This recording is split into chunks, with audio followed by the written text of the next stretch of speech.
ਵਾਹਿਗੁਰੂ ਜੀ ਕਾ ਖਾਲਸਾ ਵਾਹਿਗੁਰੂ ਜੀ ਕੀ ਫਤਿਹ। TV84 ਦੇ ਸਾਰੇ ਦਰਸ਼ਕ ਤੇ ਸਰੋਤੇ ਜਿਹੜੇ ਇਸ ਵਕਤ ਸਾਡੇ ਨਾਲ ਨਾਰਥ ਅਮਰੀਕਾ ਦੇ ਵਿੱਚੋਂ ਜੁੜੇ ਹੋਏ ਆ ਜਾਂ ਫਿਰ ਸੋਸ਼ਲ ਮੀਡੀਆ ਦੇ ਰਾਹੀਂ ਦੁਨੀਆ ਭਰ ਦੇ ਵਿੱਚ ਸਾਨੂੰ ਦੇਖ ਰਹੇ ਆ, ਉਹਨਾਂ ਸਾਰਿਆਂ ਦਾ ਮੈਂ ਅਮਰਵੀਰ ਸਿੰਘ ਅੱਜ ਇਸ ਸਪੈਸ਼ਲ ਪ੍ਰੋਗਰਾਮ ਦੇ ਵਿੱਚ ਤਹਿ ਦਿਲੋਂ ਸਵਾਗਤ ਕਰਦਾ।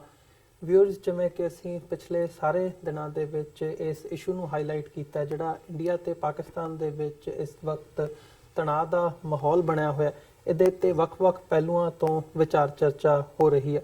ਪਰ ਜਿਵੇਂ ਅਸੀਂ ਦੇਖ ਰਹੇ ਹਾਂ ਪਿਛਲੇ 24 ਜਾਂ 48 ਘੰਟਿਆਂ ਦਾ ਸਮਾਂ ਦੇਖਿਆ ਜਾਵੇ ਤਾਂ ਕਾਫੀ ਜਿਹੜਾ ਬਦਲਾਅ ਹੈ ਸਿਚੁਏਸ਼ਨ ਦੇ ਵਿੱਚ ਉਹ ਆਇਆ ਤੇ ਬੜੀ ਤੇਜ਼ੀ ਨਾਲ ਜਿਹੜਾ ਉਹ ਬਦਲਾਅ ਹੈ ਉਹ ਆ ਰਿਹਾ ਹੈ।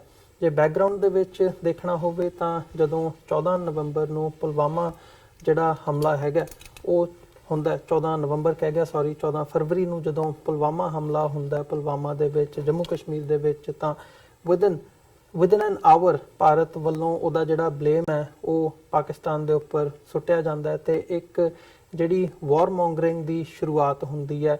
ਫਿਰ ਭਾਰਤ ਵੱਲੋਂ ਕਿਵੇਂ ਜਿਹੜੀ ਇੰਟਰਨੈਸ਼ਨਲ ਲਾਜ਼ ਦੀ ਇੰਟਰਨੈਸ਼ਨਲ ਜਿਹੜਾ ਬਾਰਡਰ ਹੈਗਾ ਉਹ ਵਾਇਓਲੇਟ ਕੀਤਾ ਜਾਂਦਾ ਹੈ, ਜਿਹਨੂੰ ਬਹੁਤੇ ਮੀਡੀਆ ਦੇ ਵਿੱਚ ਐਨ ਐਕਟ ਆਫ ਵਾਰ ਵੀ ਕਿਹਾ ਗਿਆ। ਆਪਣੇ ਜਿਹੜੇ ਜਹਾਜ਼ ਨੇ ਉਹ ਪਾਕਿਸਤਾਨੀ ਸਾਈਡ ਵੱਲ ਭੇਜੇ ਜਾਂਦੇ ਨੇ ਤੇ 300-350 ਜਿਹੜੇ ਜੈਸ਼-ਏ ਮੁਹੰਮਦ ਦੇ ਮਿਲੀਟੈਂਟਸ ਨੇ ਉਹਨਾਂ ਨੂੰ ਮਾਰ ਮੁਕਾਉਣ ਦਾ ਦਾਅਵਾ ਕੀਤਾ ਜਾਂਦਾ ਹੈ, ਜਿਹੜਾ ਦਾਅਵਾ ਪਾਕਿਸਤਾਨੀ ਮੀਡੀਆ ਵੱਲੋਂ, ਪਾਕਿਸਤਾਨੀ ਸਾਈਡ ਵੱਲੋਂ ਤੇ ਈਵਨ ਜਿਹੜਾ ਇੰਟਰਨੈਸ਼ਨਲ ਮੀਡੀਆ ਹੈਗਾ ਉਹਦੇ ਵਿੱਚ BBC ਤੋਂ ਲੈ ਕੇ ਨਿਊਯਾਰਕ ਟਾਈਮਸ ਤੱਕ ਦੀਆਂ ਜਿਹੜੀਆਂ ਅਖਬਾਰਾਂ ਨੇ ਉਹਨਾਂ ਨੇ ਉਹਦੇ ਤੋਂ ਪੱਲਾ ਝਾੜਿਆ ਵੀ ਇਹ ਜੋ ਹੈ ਉਹਦੇ ਤੇ ਕਿਸੇ ਨੇ ਵੀ ਯਕੀਨ ਹਜੇ ਤੱਕ ਨਹੀਂ ਕੀਤਾ ਹੈਗਾ, ਰੈਦਰ ਦੈਨ ਉੱਥੇ ਇੱਕ ਬੰਦੇ ਦੇ ਜ਼ਖਮੀ ਹੋਣ ਦੀ ਖਬਰ ਹੈ। ਉਸ ਤੋਂ ਬਾਅਦ ਜਦੋਂ ਅਸੀਂ ਦੇਖਦੇ ਹਾਂ ਪਾਕਿਸਤਾਨ ਵੱਲੋਂ ਰਿਟੈਲੀਏਟ ਕਰਦਿਆਂ ਜਿਹੜੇ ਆਪਣੇ ਜਹਾਜ਼ ਸੀ ਉਹ ਇੱਧਰ ਭਾਰਤੀ ਕਬਜ਼ੇ ਵਾਲੇ ਕਸ਼ਮੀਰ ਦੇ ਵਿੱਚ ਭੇਜੇ ਗਏ, ਜਿਹਦਾ ਜਵਾਬ ਦੇ ਵਿੱਚ ਦੋ ਜਿਹੜੇ ਪਾਇਲਟਸ ਆਪਣੇ ਜਹਾਜ਼ਾਂ ਦੇ ਨਾਲ ਇੱਧਰ ਨੂੰ ਆਏ ਨੇ ਇੰਡੀਆ ਦੇ, ਉਹ ਜਦੋਂ ਆਏ ਨੇ ਤੇ ਉਹਨਾਂ ਨੂੰ ਸ਼ੂਟ ਡਾਊਨ ਕੀਤਾ ਗਿਆ ਤੇ ਇੱਕ ਜਿਹੜਾ ਪਾਇਲਟ ਹੈਗਾ ਉਹ ਪਾਕਿਸਤਾਨ ਦੀ ਗਿਰਫਤ ਦੇ ਵਿੱਚ ਆਇਆ। ਇਸ ਸਾਰੇ ਪਾਰਟ ਨੂੰ ਜਦੋਂ ਅਸੀਂ ਦੇਖਦੇ ਹਾਂ ਤੇ ਇੱਕ ਵਾਰ ਮੌਂਗਰਿੰਗ ਦਾ ਜਿਹੜਾ ਮਾਹੌਲ ਭਾਰਤ ਦੇ ਵਿੱਚ ਪਹਿਲਾਂ ਬਣਿਆ ਹੋਇਆ ਸੀ, ਜਦੋਂ ਉਹਨਾਂ ਦਾ ਇੱਕ ਪਾਇਲਟ ਹੈਗਾ ਉਹਨਾਂ ਦੀ ਹਵਾਈ ਫੌਜ ਦਾ ਇੱਕ ਆਫੀਸਰ ਜਿਹੜਾ ਉਹ ਪਾਕਿਸਤਾਨ ਦੇ ਹੱਥ ਆਇਆ ਤੇ ਉਹ ਤੋਂ ਬਾਅਦ ਉਹ ਜਿਹੜੀ ਵਾਰ ਮੌਂਗਰਿੰਗ ਹੈ ਉਹ ਚੇਂਜ ਹੋਈ ਕਿਤੇ ਨਾ ਕਿਤੇ। ਫਿਰ ਨੋ ਹੇਟ ਨੋ ਵਾਰ ਦੇ ਜਿਹੜੇ ਹੈਸ਼ਟੈਗ ਨੇ ਉਹ ਟਵਿੱਟਰ ਦੇ ਉੱਤੇ ਟ੍ਰੈਂਡ ਕਰਨੇ ਸ਼ੁਰੂ ਹੋਏ ਨੇ। ਸੋ ਇਹ ਜਿਹੜਾ ਸਾਰਾ ਘਟਨਾਕ੍ਰਮ ਚੱਲ ਰਿਹਾ ਹੈ ਇਹਦੇ ਵਿੱਚ ਖਾਸ ਤੌਰ ਤੇ ਜਿਹੜੀ ਲੇਟੈਸਟ ਡਿਵੈਲਪਮੈਂਟ ਹੈਗੀ ਹੈ, ਜਿਹੜੇ ਪਾਕਿਸਤਾਨ ਦੇ ਪ੍ਰਧਾਨ ਮੰਤਰੀ ਨੇ ਇਮਰਾਨ ਖਾਨ ਹੋਰਾਂ ਨੇ ਇਹ ਐਲਾਨ ਕੀਤਾ ਕਿ ਅਸੀਂ ਇੱਕ ਗੁੱਡਵਿਲ ਜੈਸਚਰ ਦੇ ਤੌਰ ਤੇ ਜਿਹੜਾ ਭਾਰਤ ਦਾ ਹਵਾਈ ਫੌਜੀ ਸਾਡੇ ਕੋਲ ਆਇਆ, ਸਾਡੀ ਗਿਰਫਤ ਦੇ ਵਿੱਚ ਆਇਆ, ਉਹਨੂੰ ਅਸੀਂ ਛੱਡ ਦਿਆਂਗੇ। ਪਰ ਇੱਕ ਰਵੱਈਆ ਦੇਖਣ ਨੂੰ ਮਿਲ ਰਿਹਾ ਹੈ ਭਾਰਤ ਦੇ ਵੱਲੋਂ, ਇਹਨੂੰ ਆਪਣੀ ਜਿੱਤ ਦੱਸਿਆ ਜਾ ਰਿਹਾ ਹੈ ਕਿ ਅਸੀਂ ਇੱਕ ਪ੍ਰੈਸ਼ਰ ਦੇ ਥੱਲੇ ਇਮਰਾਨ ਖਾਨ ਆਏ ਨੇ, ਇੰਟਰਨੈਸ਼ਨਲ ਪ੍ਰੈਸ਼ਰ ਦੇ ਥੱਲੇ ਆਏ ਨੇ ਤੇ ਜਨੀਵਾ ਕਨਵੈਨਸ਼ਨਸ ਦੇ ਥੱਲੇ ਹੀ ਉਹਨਾਂ ਨੇ ਜਿਹੜਾ ਇਹ ਫੈਸਲਾ ਕੀਤਾ ਹੈ। ਉਹਨਾਂ ਨੇ ਗੁੱਡਵਿਲ ਜੈਸਚਰ ਦੀ ਜਿਹੜੀ ਗੱਲ ਹੈਗੀ ਹੈ ਉਹ ਆਫੀਸ਼ੀਅਲੀ ਨਕਾਰੀ ਹੈ ਤੇ ਇਹ ਗੱਲ ਕਹੀ ਹੈ ਕਿ ਉਹਨਾਂ ਨੇ ਪਾਕਿਸਤਾਨ ਨੇ ਪ੍ਰੈਸ਼ਰ ਦੇ ਹੇਠ ਆ ਕੇ ਜਿਹੜਾ ਇਹ ਐਕਟ ਹੈ ਉਹ ਕੀਤਾ। ਸੋ ਜਿਹੜਾ ਇਹ ਸਾਰਾ ਘਟਨਾਕ੍ਰਮ ਹੈਗਾ ਇਸ ਵਕਤ ਇੱਦਾਂ ਮਹਿਸੂਸ ਹੋ ਰਿਹਾ ਹੈ ਕਿ ਹਾਲ ਦੀ ਘੜੀ ਦੇ ਵਿੱਚ ਜਿਹੜੀ ਗੱਲ ਵਾਰ ਦੇ ਵੱਲ ਨੂੰ ਜਾਂਦੀ ਨਜ਼ਰ ਆ ਰਹੀ ਸੀ, ਜੰਗ ਦੇ ਵੱਲ ਨੂੰ ਵੱਧਦੀ ਸਿਚੁਏਸ਼ਨ ਸਥਿਤੀ ਨਜ਼ਰ ਆ ਰਹੀ ਸੀ, ਉਹਨੂੰ ਕਿਤੇ ਨਾ ਕਿਤੇ ਠੱਲ ਪਈ ਲੱਗ ਰਹੀ ਹੈ। ਸੋ ਇਹ ਸਾਰੇ ਘਟਨਾਕ੍ਰਮ ਦੇ ਉੱਤੇ ਅੱਜ ਅਸੀਂ ਗੱਲਬਾਤ ਕਰਾਂਗੇ। ਇਸ ਵਕਤ ਮਾਹੌਲ ਕੀ ਬਣਿਆ ਹੋਇਆ, ਇੰਟਰਨੈਸ਼ਨਲ ਸਿਨੈਰੀਓ ਕੀ ਹੈ ਤੇ ਆਉਣ ਵਾਲੇ ਸਮੇਂ ਦੇ ਵਿੱਚ ਜਿਹੜੀ ਇਹ ਗੱਲ ਹੈ ਉਹ ਕਿੱਧਰ ਨੂੰ ਜਾ ਸਕਦੀ ਹੈ। ਸੋ ਇਸ ਸਾਰੀ ਗੱਲਬਾਤ ਦੇ ਲਈ ਅੱਜ ਸਾਡੇ ਨਾਲ ਇਸ ਪੈਨਲ ਦੇ ਵਿੱਚ ਖਾਲਿਸਤਾਨ ਅਫੇਅਰਸ ਸੈਂਟਰ ਦੇ ਸੰਚਾਲਕ ਡਾਕਟਰ ਅਮਰਜੀਤ ਸਿੰਘ ਅਤੇ ਸੀਨੀਅਰ ਜਰਨਲਿਸਟ ਤੇ ਪੋਲੀਟੀਕਲ ਐਨਾਲਿਸਟ ਸਲੀਮ ਮਲਿਕ ਸਾਹਿਬ, ਜਿਹੜੇ ਕਿ ਪਾਕਿਸਤਾਨੀ ਸਾਈਡ ਤੋਂ ਸਾਡੇ ਨਾਲ ਵਿਚਾਰ ਚਰਚਾ ਦੇ ਵਿੱਚ ਸ਼ਾਮਲ ਹੋਣਗੇ। ਉਹ ਇਸ ਵਕਤ ਸਾਡੇ ਨਾਲ ਸਾਡੇ ਸਟੂਡੀਓ ਦੇ ਵਿੱਚ TV84 ਦੇ ਸਟੂਡੀਓ ਦੇ ਵਿੱਚ ਨਿਊਯਾਰਕ ਦੇ ਵਿੱਚ ਮੌਜੂਦ ਨੇ। ਸੋ ਆਓ ਉਹਨਾਂ ਨਾਲ ਮਿਲ ਕੇ ਅੱਜ ਦੀ ਇਹ ਵਿਚਾਰ ਚਰਚਾ ਦੀ ਸ਼ੁਰੂਆਤ ਕਰਦੇ ਹਾਂ। ਡਾਕਟਰ ਸਾਹਿਬ ਤੁਹਾਡਾ ਵੀ ਸਵਾਗਤ ਹੈ, ਮਲਿਕ ਸਾਹਿਬ ਤੁਹਾਡਾ ਵੀ। ਵਾਹਿਗੁਰੂ ਜੀ ਕਾ ਖਾਲਸਾ ਵਾਹਿਗੁਰੂ ਜੀ ਕੀ ਫਤਿਹ। ਮਲਿਕ ਸਾਹਿਬ अस्सलाम वालेकुम। वालेकुम सलाम। मलिक साहब, मैं शुरुआत ਤੁਹਾਡੇ ਕੋਲੋਂ ਕਰਨਾ ਚਾਹੂੰਗਾ। ਜੇ ਪਿਛਲੇ 24 ਘੰਟਿਆਂ ਦਾ ਸਮਾਂ ਦੇਖਣਾ ਹੋਵੇ ਤੇ ਜਿਹੜਾ ਇਹ ਸਮਾਂ ਬੜਾ ਛੇਤੀ ਬਦਲਿਆ, ਤਬਦੀਲ ਹੋਇਆ ਤੇ ਖਾਸ ਤੌਰ ਤੇ ਜਿਹੜਾ ਇਮਰਾਨ ਖਾਨ ਸਾਹਿਬ ਦਾ ਗੁੱਡਵਿਲ ਜੈਸਚਰ ਹੈਗਾ ਉਹਨੂੰ ਇੰਟਰਨੈਸ਼ਨਲ ਮੀਡੀਆ ਦੇ ਵਿੱਚ ਵੀ ਅਦਰਵਾਈਜ਼ ਵੀ ਦੋਵਾਂ ਪਾਸਿਆਂ ਦੀ ਜਿਹੜੀ ਆਵਾਮ ਹੈਗੀ ਆ, ਭਾਵੇਂ ਉਹ ਪਾਕਿਸਤਾਨ ਦੇ ਵਿੱਚ ਲੋਕ ਹੋਣ ਭਾਵੇਂ ਇੰਡੀਆ ਦੇ ਵਿੱਚ ਲੋਕ ਬੈਠੇ ਹੋਣ, ਉਹਨਾਂ ਨੇ ਉਸ ਐਕਟ ਨੂੰ ਪਸੰਦ ਕੀਤਾ ਹੈ ਤੇ ਉਹਨਾਂ ਦੀ ਵਾਹਵਾਹੀ ਕੀਤੀ ਹੈ। ਪਰ ਅਫੀਸ਼ੀਅਲ ਰਿਸਪੌਂਸ ਜਿਹੜਾ ਇੰਡੀਆ ਦਾ ਹੈਗਾ ਉਹ ਥੋੜਾ ਜਿਹਾ ਡਿਫਰੈਂਟ ਨੋਟ ਤੇ ਹੈ। ਸੋ ਤੁਸੀਂ ਕੀ ਦੇਖਦੇ ਹੋ ਇਹ ਜਿਹੜਾ ਸਾਰਾ ਘਟਨਾਕ੍ਰਮ? ਇੱਕ ਤਾਂ ਚੰਗੀ ਗੱਲ ਦੇਖਣ ਨੂੰ ਆ ਰਹੀ ਹੈ ਕਿ ਵਾਰ ਵੱਲ ਨੂੰ ਜਾਂਦੀ ਸਥਿਤੀ ਨੂੰ ਥੋੜੀ ਜੀ ਠੱਲ ਪਈ ਨਜ਼ਰ ਆਉਂਦੀ ਹੈ।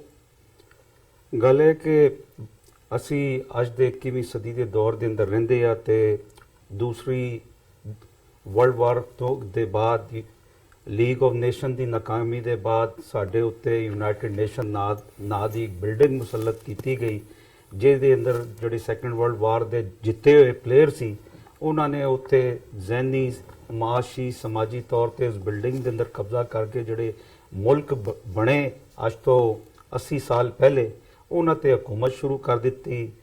ਤੇ ਦੇਖਦੇ ਦੇਖਦੇ ਫਿਰ ਕੋਲਡ ਵਾਰ ਦੇ ਬਾਅਦ ਸੋ ਅਫਗਾਨਿਸਤਾਨ ਦੇ ਬਾਅਦ ਅਮਰੀਕਾ ਕੱਲਾ ਸੁਪਰ ਪਾਵਰ, ਉਹ ਵੀ ਅਸੀਂ ਆਪਣੀ ਇੱਟਾਂ ਲਾ ਕੇ ਬਣਾਇਆ ਗਿਆ ਤੇ ਉਹਦੇ ਬਾਅਦ ਇਹ ਜਿਹੜਾ ਸਿਨੈਰੀਓ ਚੇਂਜ ਹੋਇਆ ਤੇ ਅੱਜ ਭਾਰਤ ਜਿਹੜਾ ਹੈ ਕੱਲ ਦਾ ਜਦੋਂ ਦਾ ਉਹਦਾ ਪਾਇਲਟ ਅਭਿਨੰਦਨ ਫੜਿਆ ਸੀ, ਪਹਿਲੇ ਤੇ ਉਹ ਮੰਨਦਾ ਨਹੀਂ ਸੀ, ਪਹਿਲੇ ਤੇ ਉਹ ਗੁੰਮਨਾਮ ਸੀ, ਉਹਦੇ ਬਾਅਦ ਉਹਨਾਂ ਨੇ ਕਿਹਾ ਕਿ ਅਸੀਂ ਪਾਕਿਸਤਾਨ ਦਾ F-16 ਦੇਖਤਾ। ਬਹਰਹਾਲ ਉਹ ਫਿਰ ਪਾਕਿਸਤਾਨ ਨੇ ਉਹਨਾਂ ਦੇ ਪਾਇਲਟ ਦਾ ਇੰਟਰਵਿਊ ਨਸ਼ਰ ਕੀਤਾ ਤੇ ਉਹ ਉਸ ਵੇਲੇ ਉੱਥੇ ਸੱਪ ਸੁੱਗਿਆ ਹੋਇਆ ਸੀ। ਫਿਰ ਉਹਨਾਂ ਨੂੰ POW ਯਾਦ ਆ ਗਿਆ, ਫਿਰ ਜਨੀਵਾ ਕਨਵੈਨਸ਼ਨ ਯਾਦ ਆ ਗਿਆ, ਫਿਰ ਇੰਟਰਨੈਸ਼ਨਲ ਵਰਲਡ ਵੀ ਉਹਨਾਂ ਨੂੰ ਯਾਦ ਆ ਗਿਆ। ਅੱਜ ਇਮਰਾਨ ਖਾਨ ਨੇ ਗੁੱਡਵਿਲ ਜੈਸਚਰ ਇੱਕ ਇਨਸਾਨੀ ਹਕੂਕ ਦੇ ਨਾਤੇ ਜਿਹੜਾ ਪ੍ਰੈਸ਼ਰ ਅੱਜ ਕੱਲ ਸੋਸ਼ਲ ਮੀਡੀਆ ਤੇ ਵੀ ਬਿਲਡ ਹੁੰਦਾ ਹੈ, ਉਹਨੂੰ ਦੇਖਦੇ ਹੋਏ ਉਹਨੇ ਇਹ ਬ੍ਰੇਕ ਦਿੱਤੀ ਕਿ ਚਲੋ ਕੋਈ ਤਾਲੁਕਾਤ ਜੋ ਕੁਝ ਵੀ 3-4 ਦਿਨ ਤੋਂ ਚੱਲ ਰਿਹਾ ਉਹਦੇ ਅੰਦਰ ਕੋਈ ਸੁਧਾਰ ਲੈ ਕੇ ਆਈਏ ਤੇ ਉਹ ਕਿਹਾ ਕਿ ਚਲੋ ਅਸੀਂ ਪਾਇਲਟ ਨੂੰ ਕੱਲ ਰਿਹਾ ਕਰ ਦੇ ਦਿੰਦੇ ਆ। ਲੇਕਿਨ ਜਿਹੜਾ ਇੰਡੀਆ ਦੇ ਅੰਦਰ ਮੀਡੀਆ ਬੈਠਾ ਹੈ ਉਹ ਤੇ ਸਪੇਸ ਮੀਡੀਆ ਹੈ, ਉਹ ਤੇ ਸਪੇਸ ਤੇ ਬਹਿ ਕੇ ਹਰ ਚੀਜ਼ ਵਾਚ ਕਰ ਰਿਹਾ ਹੈ, ਉਹ ਹਰ ਚੀਜ਼ ਦੇ ਅੰਦਰ ਉਹਨੂੰ ਆਪਣੀ ਜਿੱਤ ਨਜ਼ਰ ਆਉਂਦੀ ਹੈ। ਉਹ ਬੇਗਾਨੀ ਸ਼ਾਦੀ ਦੇ ਅੰਦਰ ਅਬਦੁੱਲਾ ਦੀਵਾਨਾ ਲੱਡੂ ਸ਼ਾਦੀ ਕਿਤੇ ਹੋਰ ਹੁੰਦੀ ਹੈ, ਲੱਡੂ ਇਹ ਵੜਨਾ ਸ਼ੁਰੂ ਕਰ ਦਿੰਦੇ ਆ। ਹੁਣ ਕੱਲ ਦੇ ਉਹਨਾਂ ਨੇ ਪ੍ਰੋਪੇਗੈਂਡਾ ਕੀਤਾ ਕਿ ਪਾਕਿਸਤਾਨ ਨੇ ਘੁਟਨੇ ਟੇਕ ਦਿੱਤੇ, ਅਸੀਂ ਪਾਕਿਸਤਾਨ ਨੂੰ ਨੇਲ ਡਾਊਨ ਕਰ ਦਿੱਤਾ, ਅਸੀਂ ਪਾਕਿਸਤਾਨ ਨੂੰ ਹਰਾ ਦਿੱਤਾ। ਜਿਹੜਾ ਚੈਨਲ ਤੁਸੀਂ ਦੇਖ ਲਓ, ਜਿਹਦਾ ਨਾਂ ਲੈ ਲਓ, ਤੇ ਇਹ ਸਮਝ ਨਹੀਂ ਆਉਂਦੀ ਕਿ ਇਹਨਾਂ ਦੇ ਨਾਲ ਤੁਸੀਂ ਇਹਨਾਂ ਨੂੰ ਜਵਾਬ ਦਿਓ ਤਾਂ ਇਹ ਚੁੱਪ ਰਹਿੰਦੇ ਆ, ਇਹਨਾਂ ਦੇ ਨਾਲ ਨੇਕੀ ਕਰੋ ਇਹ ਅਗਲੇ ਬੰਦੇ ਨੂੰ ਬੰਦਾ ਨਹੀਂ ਸਮਝਦੇ। ਹੁਣ ਅਗਰ ਇਮਰਾਨ ਹੁਣ ਪਾਕਿਸਤਾਨ ਦੇ ਅੰਦਰ ਜਿਹੜਾ ਅੱਜ ਤੋਂ ਪ੍ਰੈਸ਼ਰ ਬਿਲਟ ਹੋਇਆ ਇੰਡੀਆ ਦੇ ਚੈਨਲ ਵੇਖ ਕੇ ਜਾਂ ਸੋਸ਼ਲ ਮੀਡੀਆ ਤੇ ਲੋਕ ਹੁਣ ਸਾਰੀ ਦੁਨੀਆ ਨੂੰ ਦੇਖਦੇ ਆ ਕੀ ਹੋ ਰਿਹਾ, ਉਹ ਜਿਸ ਕਿਸਮ ਦੀ ਉੱਥੇ ਫਿਰ ਉਹਨਾਂ ਨੇ ਲੱਡੂ ਵੰਡਣਾ ਸ਼ੁਰੂ ਕਰ ਦਿੱਤੇ ਕਿ ਪਾਇਲਟ ਰਿਹਾ ਕਰਾ ਲਿਆ। ਉਹ ਬਈ ਤੁਸੀਂ ਕਿੱਥੋਂ ਪਾਇਲਟ ਰਿਹਾ ਕਰਾ ਲਿਆ? ਤੇ ਇਹ तमाम ਚੀਜ਼ਾਂ ਜਿਹੜੀਆਂ ਕਿ ਉਹਨਾਂ ਦਾ ਬਿਹੇਵੀਅਰ ਇਸ ਤਰ੍ਹਾਂ ਦਾ ਹੈ ਕਿ ਉਹਨਾਂ ਨੂੰ ਸਮਝ ਨਹੀਂ ਆ ਰਹੀ ਉਹ ਕਿਹੜੇ ਵਰਲਡ ਦੇ ਅੰਦਰ ਰਹਿਣਾ ਚਾਹ ਰਹੇ ਆ। ਉਹ 21st ਸੈਂਚੁਰੀ ਦੇ ਅੰਦਰ ਰਹਿਣਾ ਚਾਹ ਰਹੇ ਆ, ਜਿੱਥੇ ਇੱਕ ਪਾਸੇ ਤੁਸੀਂ ਗਵਾਂਢੀ ਦੇ ਘਰ ਜਾ ਕੇ ਉੱਥੇ ਨਮੂਤਰਾ ਦੇ ਕੇ ਆਉਂਦੇ ਹੋ, ਫਿਰ ਕਹਿੰਦੇ ਹੋ ਕਿ ਅਸੀਂ ਉੱਥੇ ਜਾ ਕੇ ਕਬਜ਼ਾ ਕਰਕੇ ਆ ਗਏ ਆ, ਫਿਰ ਉਹ ਝੂਠ ਸਾਬਤ ਹੁੰਦਾ ਹੈ। ਅਗਲੇ ਦਿਨ ਤੁਹਾਡਾ ਗਵਾਂਢੀ ਫਿਰ ਤੁਹਾਨੂੰ ਆ ਕੇ ਲੱਡੂ ਖਵਾਉਂਦਾ ਹੈ ਤੇ ਆਪਣੀ ਮਰਜ਼ੀ ਦੇ ਲੱਡੂ ਖਵਾਉਂਦਾ ਹੈ, ਫਿਰ ਯਾਨੀ ਤੁਸੀਂ ਚੀਖਦੇ ਹੋ ਕਿ ਸਾਡੇ ਨਾਲ ਜ਼ੁਲਮ ਹੋ ਗਿਆ, ਫਿਰ ਤੁਹਾਨੂੰ ਇੰਟਰਨੈਸ਼ਨਲ ਵਰਲਡ ਤੇ ਖਿਲਾਫ ਵਰਜ਼ੀਆਂ ਨਜ਼ਰ ਆਉਂਦੀਆਂ। ਤੇ ਇਹ ਹੁਣ ਪਾਕਿਸਤਾਨ ਦੇ ਜਿਹੜੀ ਪਬਲਿਕ ਓਪੀਨੀਅਨ ਅੱਜ ਤਿਆਰ ਹੋਈ ਹੈ ਉਹ ਇਹ ਹੈ ਕਿ ਇਮਰਾਨ ਖਾਨ ਉਹਨਾਂ ਦਾ ਪਾਇਲਟ ਜਿਹੜਾ ਹੈ ਅਭਿਨੰਦਨ, ਉਹ ਕੱਲ ਇਹਨਾਂ ਨੂੰ ਵਾਪਸ ਹੀ ਨਾ ਕਰੇ ਤੇ ਫਿਰ ਦੇਖੋ ਇਹ ਕੀ ਕਰਦੇ। ਡਾਕਟਰ ਸਾਹਿਬ ਤੁਸੀਂ ਇਹਦੇ ਬਾਰੇ ਕੁਝ ਕਹਿਣਾ ਚਾਹੋਗੇ? ਜਿਵੇਂ ਇਹ ਸਾਰਾ ਘਟਨਾਕ੍ਰਮ ਹੈ, ਸਲੀਮ ਮਲਿਕ ਸਾਹਿਬ ਨੇ ਉਹਦੇ ਤੇ ਆਪਣਾ ਟੇਕ ਦਿੱਤਾ ਹੈ, ਕਿਉਂਕਿ ਜਦੋਂ ਅਸੀਂ ਇੰਟਰਨੈਸ਼ਨਲ ਮੀਡੀਆ ਵੱਲ ਦੇਖਦੇ ਹਾਂ, ਜਿਵੇਂ ਮੈਂ ਪਹਿਲਾਂ ਵੀ ਜ਼ਿਕਰ ਕੀਤਾ ਹੈ ਵੀ ਉਹਨਾਂ ਵੱਲੋਂ ਜਿਹੜਾ ਭਾਰਤ ਦਾ ਦਾਅਵਾ ਸੀ ਵੀ ਅਸੀਂ 300-350 ਜਿਹੜੇ ਜੈਸ਼ ਮੁਹੰਮਦ ਦੇ ਖਾੜਕੂ ਹੈਗੇ ਆ ਉਹਨਾਂ ਨੂੰ ਮਾਰ ਮੁਕਾਇਆ, ਉਹਨਾਂ ਇੰਟਰਨੈਸ਼ਨਲ ਮੀਡੀਆ ਵੱਲੋਂ ਵੀ ਜੇ ਇੰਡੀਅਨ ਤੇ ਪਾਕਿਸਤਾਨੀ ਸਾਈਡ ਨੂੰ ਛੱਡ ਵੀ ਦਿੱਤਾ ਜਾਵੇ ਕੰਪਲੀਟਲੀ ਇਸ ਦਾਅਵੇ ਨੂੰ ਨਕਾਰਿਆ ਗਿਆ।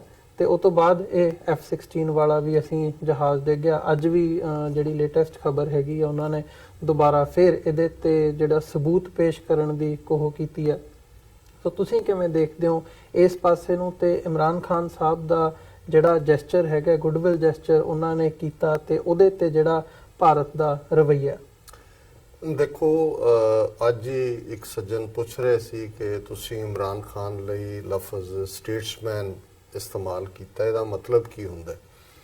ਤੇ ਮੈਂ ਉਹਨਾਂ ਨੂੰ ਕਿਹਾ ਜੀ ਇੱਕ ਲੀਡਰ ਹੁੰਦਾ ਜਿਹਨੂੰ ਮਾਸ ਲੀਡਰ ਵੀ ਕਹਿੰਦੇ ਨੇ, ਉਹ ਗੱਲ ਕਹਿੰਦਾ ਹੈ ਜਿਹੜੀ ਲੋਕ ਸੁਣਨਾ ਚਾਹੁੰਦੇ ਨੇ, ਜਿਸ ਦੇ ਆਧਾਰ ਦੇ ਉੱਤੇ ਵੋਟਾਂ ਪੈਂਦੀਆਂ ਨੇ, ਚੋਣਾਂ ਜਿੱਤੀਆਂ ਜਾਂਦੀਆਂ ਨੇ। ਉਹ ਲੋਕਾਂ ਦੀ ਖੁਸ਼ਨੁਦੀ ਹਾਸਲ ਕਰਨ ਦੇ ਲਈ ਉਹ ਜੋ ਕਹਿੰਦਾ ਹੈ ਉਹ ਲੋਕ ਉਸ ਨੂੰ ਐਕਸੈਪਟ ਕਰਦੇ ਨੇ ਔਰ ਉਹਨਾਂ ਦਾ ਲੀਡਰ ਹੁੰਦਾ ਹੈ।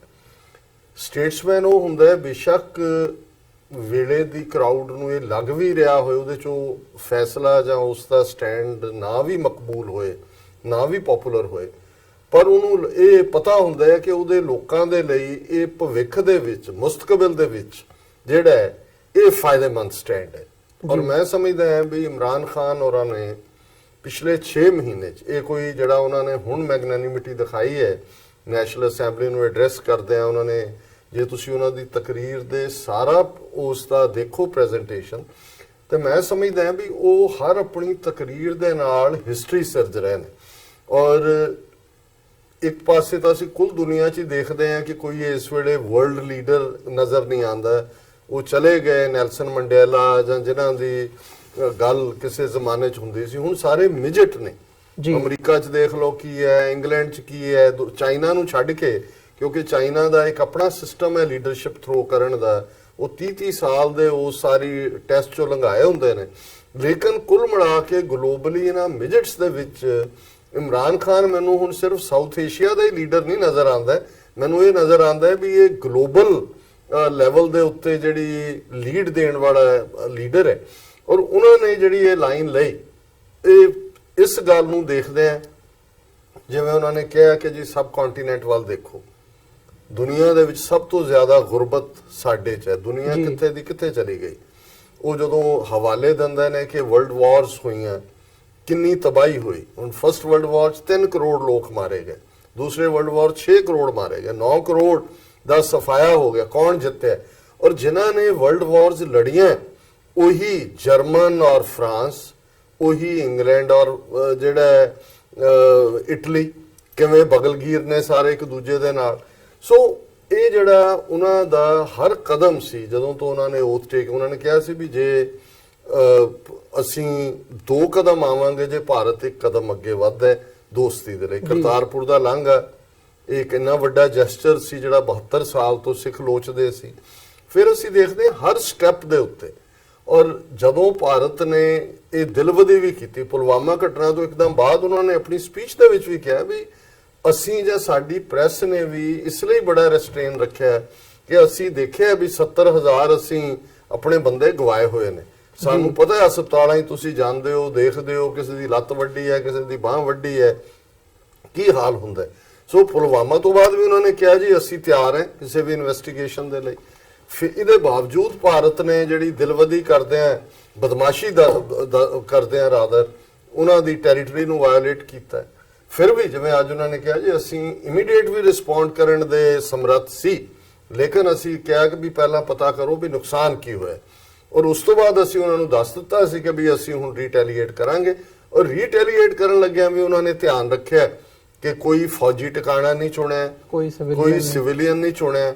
ਔਰ ਜੇ ਉਹਨਾਂ ਦੇ ਮਿਗ ਪਿੱਛਾ ਕਰਕੇ ਪਾਕਿਸਤਾਨ ਦੀ ਟੈਰੀਟਰੀ ਵੱਲ ਨਾ ਆਉਂਦੇ ਤਾਂ ਉਹਨਾਂ ਨੇ ਐਕਟ ਨਹੀਂ ਸੀ ਕਰਨਾ। ਸੋ ਜਿਉਂ ਹੀ ਉਹਨਾਂ ਨੇ ਕੀਤਾ, ਉਹਨਾਂ ਨੇ ਫਿਰ ਆਪਣਾ ਜਲਵਾ ਵੀ ਦਿਖਾ ਦਿੱਤਾ। ਹੁਣ ਉਸ ਜਿੱਤ ਤੋਂ ਬਾਅਦ ਵੀ ਜੇ ਤਾਂ ਕੋਈ ਚੀਪਰ ਮਾਸ ਲੀਡਰ ਹੁੰਦਾ, ਇਮਰਾਨ ਖਾਨ ਲਈ ਉਹ ਜਿਹੜੀ ਵਿਕਟਰੀ ਸੀ ਉਹ ਕਾਫੀ ਸੀ। ਅਗਲੇ 5 ਸਾਲ ਈਵਨ ਜਿਹੜੀਆਂ ਵਿਦਨ ਚੈਲੰਜਸ ਨੇ, ਉਹਨੇ ਫਿਰ ਠਰਮੇ ਤੋਂ ਕੰਮ ਲਿਆ, ਫਿਰ ਨੇਸ਼ਨ ਨੂੰ, ਇੰਡੀਆ ਨੂੰ ਐਡਰੈਸ ਕੀਤਾ ਕਿ ਜੰਗ 'ਚ ਕਦੇ ਕੋਈ ਜਿੱਤਦਾ ਹਾਰਦਾ ਨਹੀਂ ਹੈ, ਉਹ ਤਬਾਹੀ ਹੋਏਗੀ।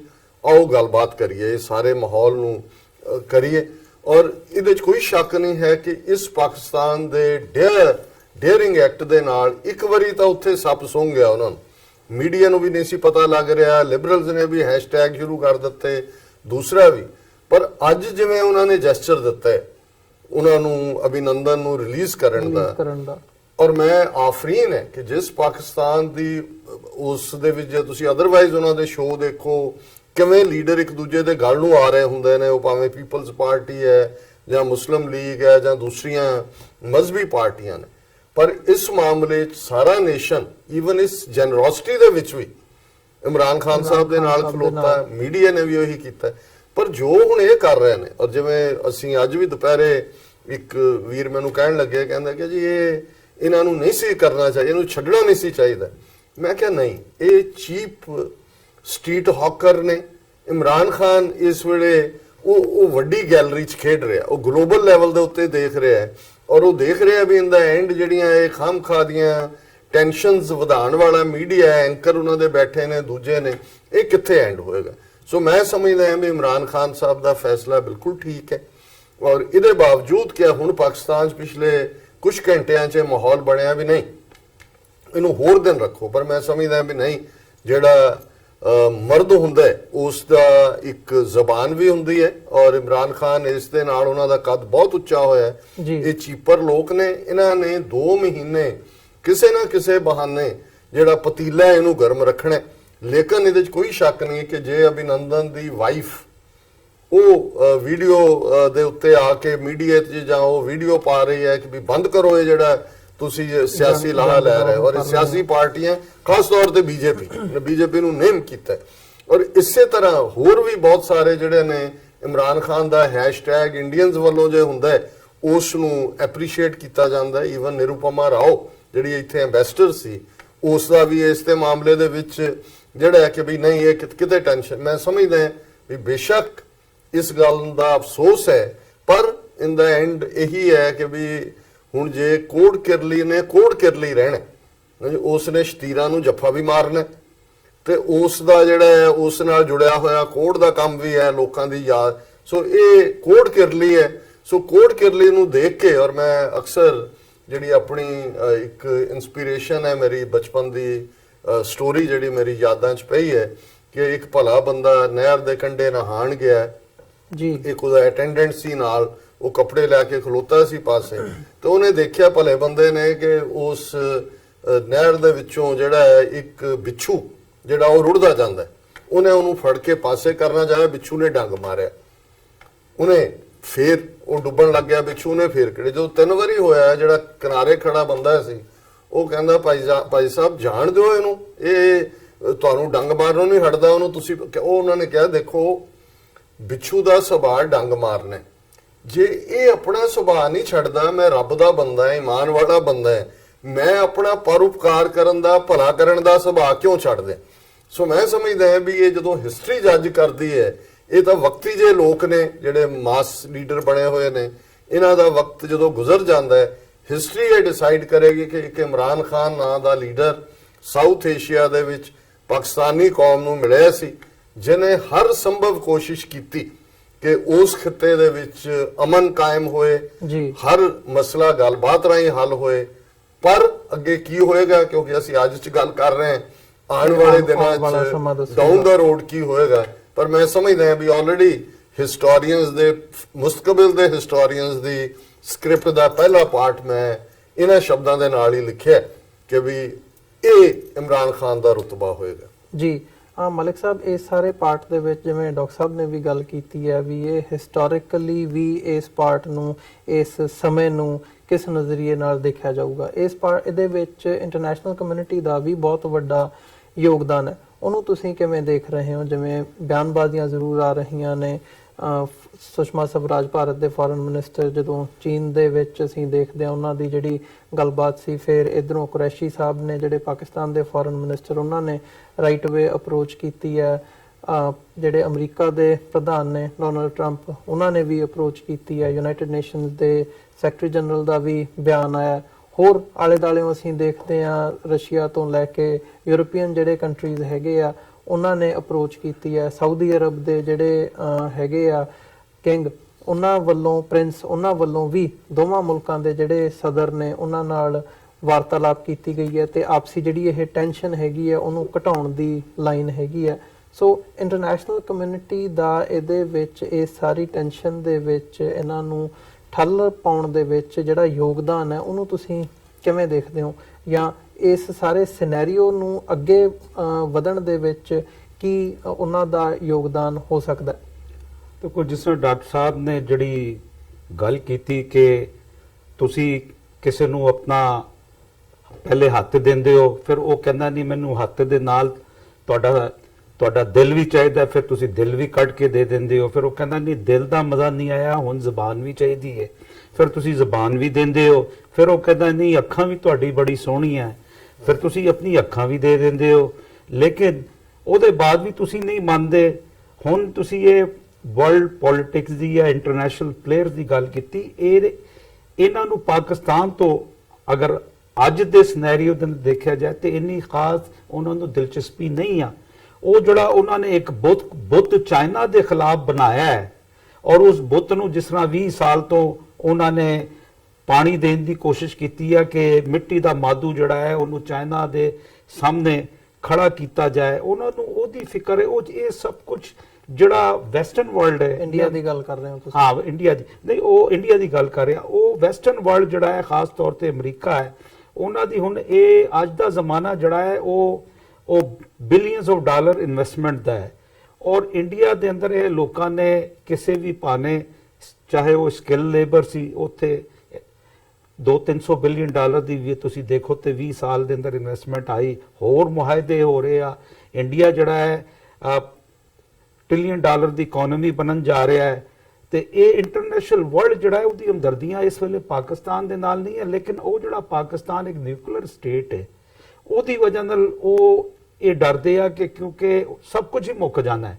ਹਾਲਾਂਕਿ ਨਿਊਕਲੀਅਰ ਜਿਹੜਾ ਹੈ, ਮੈਂ ਨਹੀਂ ਸਮਝਦਾ ਕਿ ਕੋਈ ਸਮਝਦਾਰ ਆਦਮੀ ਜਾਂ ਇਮਰਾਨ ਖਾਨ ਜਿਹਾ ਪ੍ਰਧਾਨ ਮੰਤਰੀ ਕਦੀ ਉਹਨੇ ਸੋਚ ਵੀ ਨਹੀਂ ਸਕਦਾ, ਕਿਉਂਕਿ ਇਹਦੀ ਜਿਹੜੀ ਤਬਾਹੀ ਹੈ ਇਹ ਬਿਲਕੁਲ ਆਲਮਗੀਰ ਯੂਨੀਵਰਸਲ ਤਬਾਹੀ ਆਏਗੀ ਜੀ। ਅੱਛਾ, ਇਸ ਗੱਲ ਨੂੰ ਨਹੀਂ ਦੂਸਰਾ ਹੈ ਕਿ ਇੰਡੀਆ ਦੇ ਅੰਦਰ ਉਹ ਲੋਕ, ਉਹਨਾਂ ਨੂੰ ਸਮਝ ਨਹੀਂ ਆ ਰਿਹਾ ਕਿ ਉਹਨਾਂ ਨੇ ਰਾਜਨੀਤੀ ਦੇ ਅੰਦਰ ਕਰਨਾ ਕੀ ਹੈ। ਤੇ ਸੋਨੇ ਤੇ ਸੁਹਾਗਾ ਇਹ ਆ ਕਿ ਗੁਜ਼ਸ਼ਤਾ 4 ਦਿਨ ਤੋਂ ਇੰਡੀਆ ਦੀ ਰਾਜਨੀਤੀ ਪਾਕਿਸਤਾਨ ਦੇ ਪ੍ਰਾਈਮ ਮਿਨਿਸਟਰ ਦੇ ਸ਼ਬਦਾਂ ਤੋਂ ਸ਼ੁਰੂ ਹੁੰਦੀ ਹੈ ਤੇ ਉਹਦੇ ਸ਼ਬਦਾਂ ਤੋਂ ਹੀ ਮੁੱਕ ਜਾਂਦੀ ਹੈ।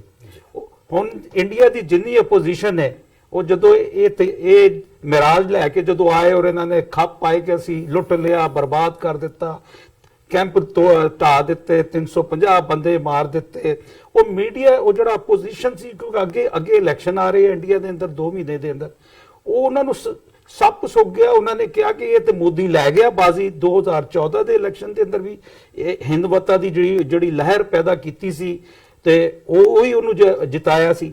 ਅੱਛਾ, ਹੁਣ ਆਪੋਜੀਸ਼ਨ ਵਾਲੇ ਉਹ ਜਦੋਂ ਇਮਰਾਨ ਖਾਨ ਨੇ ਪਾਕਿਸਤਾਨ ਨੇ ਰਿਟੈਲੀਏਟ ਕੀਤਾ ਤੇ ਉਹਨਾਂ ਦੇ ਅੰਦਰ ਵੀ ਜਾਨ ਆਈ ਤੇ ਉਹਨਾਂ ਨੇ ਵੀ ਹੁਣ ਮਮਤਾ ਬੈਨਰਜੀ ਨੇ ਕਿਹਾ ਕਿ ਸਾਨੂੰ ਸਬੂਤ ਦਿਓ। ਮੋਦੀ ਸਰਕਾਰ ਨੂੰ ਕਿਹਾ ਬਈ ਸਾਨੂੰ ਸਬੂਤ ਦਿਓ। ਤੁਸੀਂ ਕਹਿੰਦੇ ਹੋ ਅਸੀਂ F-16 ਵੀ ਢਾਇਆ ਤੇ ਉਹ ਕਿੱਥੇ ਤੇ ਡਿੱਗਿਆ ਹੋਏਗਾ। ਉਹ ਕਹਿੰਦੇ ਤੁਸੀਂ ਕਿਹਾ ਕਿ 350 ਬੰਦੇ ਮਾਰੇ ਆ, ਕੋਈ ਇੱਕ ਬੰਦੇ ਦੀ ਤੁਸੀਂ ਸਾਨੂੰ ਕੋਈ ਯਾਨੀ ਉਹਦੀ ਸ਼ਕਲ ਹੀ ਵਿਖਾ ਦਿਓ। ਅੱਛਾ, ਹੁਣ ਇੰਡੀਆ ਦੀ ਸਿਆਸਤ ਗੁਜ਼ਸ਼ਤਾ 3 ਦਿਨ ਤੋਂ ਪਾਕਿਸਤਾਨ ਦੀ ਮਰੂਨੇ ਮਿੰਨਤ ਹੈ ਕਿ ਸਵੇਰ ਹੁੰਦੇ ਆ ਉਹ ਸਭ ਤੋਂ ਪਹਿਲਾਂ ਇਮਰਾਨ ਖਾਨ ਦਾ ਬਿਆਨ ਦੇਖਦੇ ਆ, ਜਨਰਲ ਬਾਜਵਾ ਦੀ ਦੇਖਦੇ ਕੀ ਉਹਨੇ ਅੱਜ ਐਕਟੀਵਿਟੀ ਕੀਤੀ ਹੈ GHQ ਰਾਵਲਪਿੰਡੀ ਦੇ ਅੰਦਰ ਬਹਿ ਕੇ। ਉਸ ਹਿਸਾਬ ਨਾਲ ਇੰਡੀਆ ਦੀ ਪੋਲਿਟਿਕਸ 3 ਦਿਨ ਤੋਂ ਪਾਕਿਸਤਾਨ ਤੋਂ ਸ਼ੁਰੂ ਹੁੰਦੀ ਹੈ। ਇਹ ਪਾਕਿਸਤਾਨ ਦੀ ਬਹੁਤ ਵੱਡੀ ਕਾਮਯਾਬੀ ਹੈ। ਜ਼ਹਿਨੀ ਤੌਰ ਤੇ ਜਿਹੜਾ ਹਿੰਦੂ ਬਨੀਆ ਦਿਮਾਗ ਹੈ ਉਹ ਇਸ ਵੇਲੇ ਉਹਨੂੰ ਇੱਕ ਗੱਲ ਸਮਝ ਆ ਗਈ ਆ ਕਿ ਅਸੀਂ 에ਅਰ ਸਟ੍ਰਾਈਕ ਦੇ ਅੰਦਰ ਜਾਂ ਫਜ਼ਾਈ ਵਾਰ ਦੇ ਅੰਦਰ ਅਸੀਂ ਪਾਕਿਸਤਾਨ ਤੋਂ ਅਸੀਂ ਜਿੱਤ ਨਹੀਂ ਸਕਦੇ। ਔਰ ਇਹ 65 ਦੀ ਜੰਗ ਦੇ ਅੰਦਰ ਵੀ ਦੇਖਿਆ, ਕਾਰਗਿਲ ਦੇ ਮਹਾਜ਼ ਤੇ ਵੀ ਦੇਖਿਆ। ਇਹ ਵੀ ਇਹਨਾਂ ਨੂੰ ਪਰਸੋਂ ਵੀ ਇਹਨਾਂ ਨੂੰ ਦੱਸ ਦਿੱਤਾ ਕਿ ਤੁਸੀਂ ਇਸ ਪਾਸੇ ਹੁਣ ਨਾ ਆਣਾ। ਤੇ ਇਹ ਜਿਹੜਾ तमाम ਸਿਨੈਰੀਓ, ਲੇਕਿਨ ਉਹ ਜਿਹੜੇ ਉਹਨਾਂ ਨੇ ਉੱਥੇ ਐਂਕਰ ਬਿਠਾਏ ਆ ਉਹ ਕਿਸ ਦੁਨੀਆ ਦੇ ਅੰਦਰ ਰਹਿ ਰਹੇ ਆ, ਉਹਨਾਂ ਨੂੰ ਸਮਝ ਨਹੀਂ ਆ ਰਿਹਾ ਕਿ ਉਹ ਤੇ ਇਸ ਤਰ੍ਹਾਂ ਕਰ ਰਹੇ ਕਿ ਜਿਸ ਤਰ੍ਹਾਂ ਦੁਨੀਆ ਦੇ ਅੰਦਰ ਇੱਕੋ ਮੁਲਕ ਹੈ, ਦੁਨੀਆ ਦੇ ਅੰਦਰ ਇਹੀ 1000 ਚੈਨਲ ਆ। ਉਹ ਜੋ ਕੁਝ ਵਿਖਾਉਂਦੇ ਆ ਉਹਦੇ ਦੂਸਰੇ ਦਿਨ ਜਿਹੜਾ ਵਰਲਡ ਦਾ ਮੀਡੀਆ ਉਹਨੂੰ ਜਦੋਂ ਦੇਖਦਾ ਹੈ, ਫਿਰ ਇਹਨਾਂ ਦੇ ਹੁਣ ਤੇ ਗੋਰੇ ਜਿਹੜੇ ਆ ਆਪਣੇ ਮਜ਼ਾਕੀਆ ਟਾਕ ਸ਼ੋਜ਼ ਦੇ ਅੰਦਰ ਇੰਡੀਆ ਦੇ तमाम ਜਿਹੜੇ ਕਿੱਸੇ ਕਹਾਣੀਆਂ 2 ਦਿਨ ਤੋਂ ਹੋ ਰਹੀ ਹੈ, ਉਹਨਾਂ ਨੂੰ ਵੇਖ ਕੇ ਉਹ ਗੋਰੇ ਜਿਹੜੇ ਆ ਇਹਨਾਂ ਤੇ ਪ੍ਰੋਗਰਾਮ ਬਣਾ ਕੇ ਹੱਸਦੇ ਆ ਕਿ ਇਹ ਕਿਸ ਕਿਸਮ ਦੀ ਜਰਨਲਿਜ਼ਮ, ਕਿਸ ਕਿਸਮ ਦੀ ਰਾਜਨੀਤੀ, ਕਿਸ ਕਿਸਮ ਦੇ ਪੱਤਰਕਾਰ। ਹੁਣ ਤੇ ਇਹਨਾਂ ਨੇ ਦੁਨੀਆ ਨੂੰ ਇੱਕ ਸਮਾਨ ਦਿੱਤਾ ਹਸਨ ਦਾ। ਲੋਕ ਇਹਨਾਂ ਦੀ ਹਰਕਤਾਂ ਵੇਖਦੇ, ਉਹਦੇ ਬਾਅਦ ਉਹਦੀ ਆਬਜ਼ਰਵੇਸ਼ਨ ਕਰਕੇ ਉਹ ਯਾਨੀ ਹੱਸਦੇ ਆ। ਹੁਣ ਤੇ ਹਸਨ ਖੇਡ ਦਾ ਵੇਲਾ ਹੈ। ਇਹ ਰੋਜ਼ ਕੋਈ ਨਾ ਕੋਈ ਯਾਨੀ ਕਰਦੇ ਦੇ। ਉਹ ਗੱਲ ਸੀ ਕਿ ਪਾਕਿਸਤਾਨ ਦੇ ਅੰਦਰ ਇੱਕ ਫਨਕਾਰ ਸੀ, ਉਹਨੇ ਬਣਾ ਲਈ ਮੌਲਾ ਜੱਟ। ਉਹਦਾ ਤੇ ਉਹ ਕਹਿੰਦਾ ਉਹਦਾ ਜਿਹੜਾ ਮੁਖਾਲਫ ਸੀ ਉਹ ਕਹਿੰਦਾ ਸੀ ਕਿ ਮੈਂ ਯਾਨੀ ਕਿਸੇ ਨੂੰ ਚੱਲਣ ਨਹੀਂ ਦਾਂਗਾ, ਤੇ ਉਹ ਕਹਿੰਦਾ ਸੀ ਕਿ ਮੌਲੇ ਨੂੰ ਮੌਲਾ ਨਾ ਮਾਰੇ ਤੇ ਮੌਲਾ ਨਹੀਂ ਮਾਰ ਸਕਦਾ। ਜੀ। ਤੇ ਇਹਨਾਂ ਨੂੰ ਸਮਝ ਨਹੀਂ ਆ ਰਹੀ ਕਿ ਪਾਕਿਸਤਾਨ ਨੂੰ ਅਗਰ ਮੌਲਾ ਨਾ ਮਾਰੇ, ਰੱਬ ਦੀ ਤਰਫੋਂ ਅਗਰ ਕੋਈ ਇਸਾਂ ਦੀ ਗੱਲ ਨਹੀਂ ਹੋਏ ਤੇ ਹੁਣ ਇੰਡੀਆ ਪਾਕਿਸਤਾਨ ਨੂੰ ਨਹੀਂ ਢਾ ਸਕਦਾ। ਤੁਹਾਡਾ ਇਹ ਮੰਨਣਾ ਹੈਗਾ ਜੀ। ਡਾਕਟਰ ਸਾਹਿਬ, ਮੈਂ ਇੰਟਰਨੈਸ਼ਨਲੀ ਹੀ ਤੁਹਾਡੇ ਕੋਲੋਂ ਜਾਣਨਾ ਚਾਹੂੰਗਾ, ਜਿਹੜਾ ਮੇਰਾ ਸਵਾਲ ਮਲਿਕ ਸਾਹਿਬ ਨੂੰ ਸੀ, ਵੀ ਜਿਹੜਾ ਇਹ ਗੁੱਡਵਿਲ ਜੈਸਚਰ ਹੈ, ਜਾਂ ਜਿਵੇਂ ਪਿਛਲੇ ਸਾਰੇ ਸਮੇਂ ਦੇ ਵਿੱਚ ਤੁਸੀਂ ਵੀ ਸਟੇਟਸਮੈਨ ਦਾ ਖਿਤਾਬ ਦਿੱਤਾ ਹੈ ਇਮਰਾਨ ਖਾਨ ਸਾਹਿਬ ਨੂੰ, ਜਾਂ ਓਵਰਆਲ ਅਸੀਂ ਦੇਖਦੇ ਹਾਂ ਇੰਟਰਨੈਸ਼ਨਲ ਮੀਡੀਆ ਦੇ ਵਿੱਚ ਜਾਂ ਇੰਟਰਨੈਸ਼ਨਲ ਪੋਲੀਟੀਸ਼ੀਅਨਸ ਜਿਹੜੇ ਹੈਗੇ ਆ ਉਹਨਾਂ ਵੱਲੋਂ ਇਮਰਾਨ ਖਾਨ ਸਾਹਿਬ ਦੀ ਜਿਹੜੀ ਪਰਸਨੈਲਿਟੀ ਹੈ ਜਾਂ ਜਿਸ ਹਿਸਾਬ ਨਾਲ ਉਹ ਡੀਲ ਕਰ ਰਹੇ ਆ, ਉਹਨਾਂ ਦੀ ਪਿੱਠ ਉਹ ਥਪਥਪਾ ਰਹੇ ਆ, ਜਾਂ ਉਹਨਾਂ ਦੇ ਲਈ ਇੱਕ ਚੰਗੇ ਸ਼ਬਦ ਜਿਹੜੇ ਹੈਗੇ ਆ ਉਹ ਉਹਨਾਂ ਦੇ ਮੂੰਹ ਦੇ ਵਿੱਚੋਂ ਨਿਕਲ ਰਹੇ ਆ। But at the same time ਇਹ ਵੀ ਗੱਲ ਨਾਲ ਦੀ ਨਾਲ ਹੈ ਵੀ ਟੈਰਰਿਜ਼ਮ ਦੇ ਉੱਤੇ ਹੋਰ ਕੰਮ ਕਰੋ, ਟੈਰਰਿਜ਼ਮ ਨੂੰ ਨੱਪੋ, ਤੁਹਾਡੇ ਜਿਹੜੀ ਸਰਜ਼ਮੀਨ ਦੇ ਉੱਤੇ ਟੈਰਰਿਜ਼ਮ ਪਨਪ ਰਿਹਾ ਉਹਨੂੰ ਤੁਸੀਂ ਠੱਲ ਪਾਓ। ਇਹ ਵੀ ਬਿਆਨਬਾਜ਼ੀ ਜਿਹੜੀ ਹੈ ਉਹ ਨਾਲੋਂ ਨਾਲ ਚੱਲ ਰਹੀ ਹੈ। ਸੋ ਤੁਹਾਨੂੰ ਲੱਗਦਾ ਵੀ ਇੰਟਰਨੈਸ਼ਨਲ ਅਰੀਨਾ ਦੇ ਵਿੱਚ ਜਿਹੜਾ ਪਾਕਿਸਤਾਨ ਦੇ ਪ੍ਰਤੀ ਰਵੱਈਆ ਹੈਗਾ ਦੁਨੀਆ ਦੇ ਬਾਕੀ ਮੁਲਕਾਂ ਦੇ ਆਗੂਆਂ ਦਾ, ਉਹ ਇਸ ਸਾਰੇ ਘਟਨਾਕ੍ਰਮ ਤੋਂ ਬਾਅਦ ਚੇਂਜ ਹੋ ਸਕਦਾ ਹੈ? ਤੇ ਨਾਲ ਦੀ ਨਾਲ ਜਿੱਥੇ ਭਾਰਤ ਤੇ ਪਾਕਿਸਤਾਨ ਦੇ ਸਬੰਧਾਂ ਦੀ ਗੱਲ ਆਉਂਦੀ ਹੈ, ਉੱਥੇ ਹੀ ਨਾਲ ਦੀ ਨਾਲ ਉਹਨੂੰ ਬਲਦੀ ਦੇ ਉੱਤੇ ਘਿਓ ਪਾਉਣ ਦੀ ਲਾਈਨ ਜਿਹੜੀ ਹੈ ਉਹ ਵੀ ਕਿਤੇ ਨਾ ਕਿਤੇ, ਉਹ ਭਾਵੇਂ ਅਮਰੀਕਨ ਸਾਈਡ ਤੋਂ ਹੋਵੇ ਜਾਂ ਅਦਰਵਾਈਜ਼ ਅਸੀਂ ਬਾਕੀ ਜਿਹੜੇ ਮੁਲਕ ਹੈਗੇ ਆ ਉਹਨਾਂ ਦੇ ਕੀ ਇੰਟਰਸਟ ਨੇ, ਇਜ਼ਰਾਈਲ ਦਾ ਕੀ ਇੰਟਰਸਟ ਹੈਗਾ, ਕਿਵੇਂ ਹਥਿਆਰ ਵੇਚਣੇ ਨੇ ਜਾਂ ਕਿਵੇਂ ਨਹੀਂ ਹੈਗਾ, ਉਹ ਵੀ ਇੱਕ ਲਾਈਨ ਹੈਗੀ ਹੈ। ਸੋ ਇਹ ਸਾਰੇ ਪਾਰਟ ਦੇ ਵਿੱਚ ਤੁਸੀਂ ਕੀ ਸਮਝਦੇ ਹੋ ਕਿ ਜਿਹੜਾ ਇੰਟਰਨੈਸ਼ਨਲ ਪੋਲਿਟਿਕਸ ਹੈਗੀ ਹੈ ਉਹ ਕਿਵੇਂ ਪਲੇ ਕਰ ਰਹੀ ਹੈ? ਦੇਖੋ, ਪਹਿਲਾਂ ਤਾਂ South Asia by and large ਕਦੇ ਇੰਟਰਨੈਸ਼ਨਲ, ਜੇ ਮੈਂ ਅਮਰੀਕਨ ਸਿਸਟਮ ਦੀ ਵੀ ਗੱਲ ਕਰਾਂ, ਇਹਨਾਂ ਦੇ ਰਡਾਰ ਦੇ ਉੱਤੇ ਹੀ ਨਹੀਂ ਸੀ ਹੁੰਦਾ। ਇਹਨਾਂ ਦਾ ਇੰਟਰਸਟ ਮਿਡਲ ਈਸਟ ਦੇ ਵਿੱਚ ਇਹ ਵੀ ਨਹੀਂ ਹੈ ਕਿ ਕੋਈ ਇਹ ਇਜ਼ਰਾਈਲ ਦੇ ਹੀ ਬਹੁਤੇ ਖੈਰਖਵਾਹ ਹੋਣ ਕਰਕੇ ਇੰਟਰਸਟ ਹੈ ਆਇਲ। ਹੁਣ ਪਾਕਿਸਤਾਨ ਇਸ ਲਈ ਵਿਪਿੰਗ ਬॉय ਬਣਾਇਆ ਹੋਇਆ ਹੈ ਵੈਸਟਰਨ ਪਾਵਰਸ ਨੇ ਵੀ, ਔਰ ਇੰਡੀਆ ਵੀ, ਜਿਵੇਂ UN ਸਿਕਿਉਰਿਟੀ ਕਾਉਂਸਲ ਦੇ ਵਿੱਚ ਉਹ ਲਿਆਉਣਾ ਚਾਹੁੰਦੇ ਨੇ ਪਾਕਿਸਤਾਨ ਦੇ ਖਿਲਾਫ ਅਗੇਨ। ਅੱਜ ਕੁਛ ਇਸ ਕਿਸਮ ਦਾ ਬਿਆਨ ਵੀ ਆਇਆ ਕਿਉਂਕਿ ਪਾਕਿਸਤਾਨ ਇੱਕ ਸੈਂਟਰਲ ਏਸ਼ੀਆ ਦਾ ਗੇਟਵੇ ਵੀ ਹੈ। ਜਿਹੜੀਆਂ ਮੁਜ਼ਾਕਰਾਤ ਚੱਲ ਰਹੀਆਂ ਨੇ ਤਾਲਿਬਾਨ ਦੇ ਨਾਲ, ਜਿਹਦੇ 'ਚ ਕਿ ਅਮਰੀਕਾ ਕੋਲ ਕੋਈ ਚੋਇਸ ਨਹੀਂ ਸੀ ਪਾਕਿਸਤਾਨ ਤੋਂ ਬੈਕ ਕਰਨ ਦੇ ਕਿ ਭਾਈ ਸਾਡੀ ਜਾਨ ਛਡਾਓ, ਇੱਕ ਪ੍ਰੈਸ਼ਰ ਵੀ ਉਹ ਰੱਖਣਾ ਚਾਹੁੰਦੇ ਨੇ। And at the same time ਜਿਹੜਾ ਇੱਕ ਫੈਕਟਰ ਅੱਜ ਰੋਬਰਟ ਫਿਸਕ, ਜਿਹੜੇ ਕਿ ਦਾ ਇੰਡੀਪੈਂਡੈਂਟ ਦੇ ਵਿੱਚ ਉਹਨਾਂ ਦੇ ਕਾਲਮ ਅਕਸਰ ਹੁੰਦੇ ਨੇ, ਮੈਂ ਪਿਛਲੇ ਕਈ ਸਾਲਾਂ ਤੋਂ ਪੜ੍ਹਦਾ ਜੀ, ਉਹਨਾਂ ਨੇ ਬੜੀ ਵਿਸਤਾਰ ਦੇ ਨਾਲ ਇਜ਼ਰਾਈਲ ਦਾ ਰੋਲ, ਕਿ ਬਿਗ ਰੋਲ ਹੈ ਇਸ ਐਸਕੇਲੇਸ਼ਨ ਨੂੰ ਜਾਰੀ ਰੱਖਣ 'ਚ। ਔਰ ਫਿਰ ਉਹਨਾਂ ਨੇ ਇੰਡੀਅਨ ਮੀਡੀਆ ਦੇ ਹਵਾਲੇ ਨਾਲ ਕਿਹਾ ਕਿ ਵੀ ਇੱਕ ਪਾਸੇ ਜਿੱਥੇ ਮਿਰਾਜ 2000 ਦਾ ਜ਼ਿਕਰ ਹੋਇਆ ਕਿ ਫਰਾਂਸ ਦੇ ਨੇ, ਉੱਥੇ ਇੰਡੀਅਨ ਮੀਡੀਆ ਦੇ ਫਲਾਂ ਨੇ ਬੜਾ ਪਾਰਟਿਕੂਲਰਲੀ ਕਿਹਾ ਵੀ ਜਿਹੜੇ ਬੰਬ ਯੂਜ਼ ਹੋਏ ਉੱਥੇ ਉਹ ਇਜ਼ਰਾਈਲ ਦੇ ਬਣੇ ਹੋਏ ਔਰ ਇਜ਼ਰਾਈਲ ਦਾ ਸਿਸਟਮ। ਜੀ, ਸੋ ਜ਼ਾਹਰ ਹੈ ਕਿ ਇਹ ਇੰਡੀਆ ਪਾਕਿਸਤਾਨ ਕਨਫਲਿਕਟ ਸਿਰਫ ਕਸ਼ਮੀਰ ਤੱਕ ਜਾਂ ਉਹਨਾਂ ਦਾ 2019 ਦੀਆਂ ਵੋਟਾਂ ਤੱਕ, ਮੇਨ ਤਾਂ ਉਹਨਾਂ ਦਾ RSS, ਔਰ ਇਹ ਗੱਲ ਦੇਖਣ ਵਾਲੀ ਹੈ ਕਿ RSS ਔਰ ਇਜ਼ਰਾਈਲ ਇਹ ਬਿਲਕੁਲ ਇੱਕੋ ਪੇਜ ਤੇ ਨੇ। ਨਰਿੰਦਰ ਮੋਦੀ ਨੂੰ ਰੈੱਡ ਕਾਰਪਟ ਵੈਲਕਮ ਦਿੱਤੀ, ਔਰ ਇਸ ਵੇਲੇ ਇਜ਼ਰਾਈਲ ਪਹਿਲੇ ਉਹਨਾਂ 3-4 ਦੇਸ਼ਾਂ 'ਚ ਹੈ ਜਿਨ੍ਹਾਂ ਤੋਂ ਭਾਰਤ ਜਿਹੜਾ ਹਥਿਆਰ ਖਰੀਦ ਰਿਹਾ ਬਿਲੀਅਨਸ ਆਫ ਡਾਲਰਸ। ਸੋ ਇਹ ਸਾਰੇ ਦੇਖੋ, ਇਹ ਇੰਟਰਸਟ ਇਹਨਾਂ ਦੇ ਰਹਿਣੇ ਨੇ।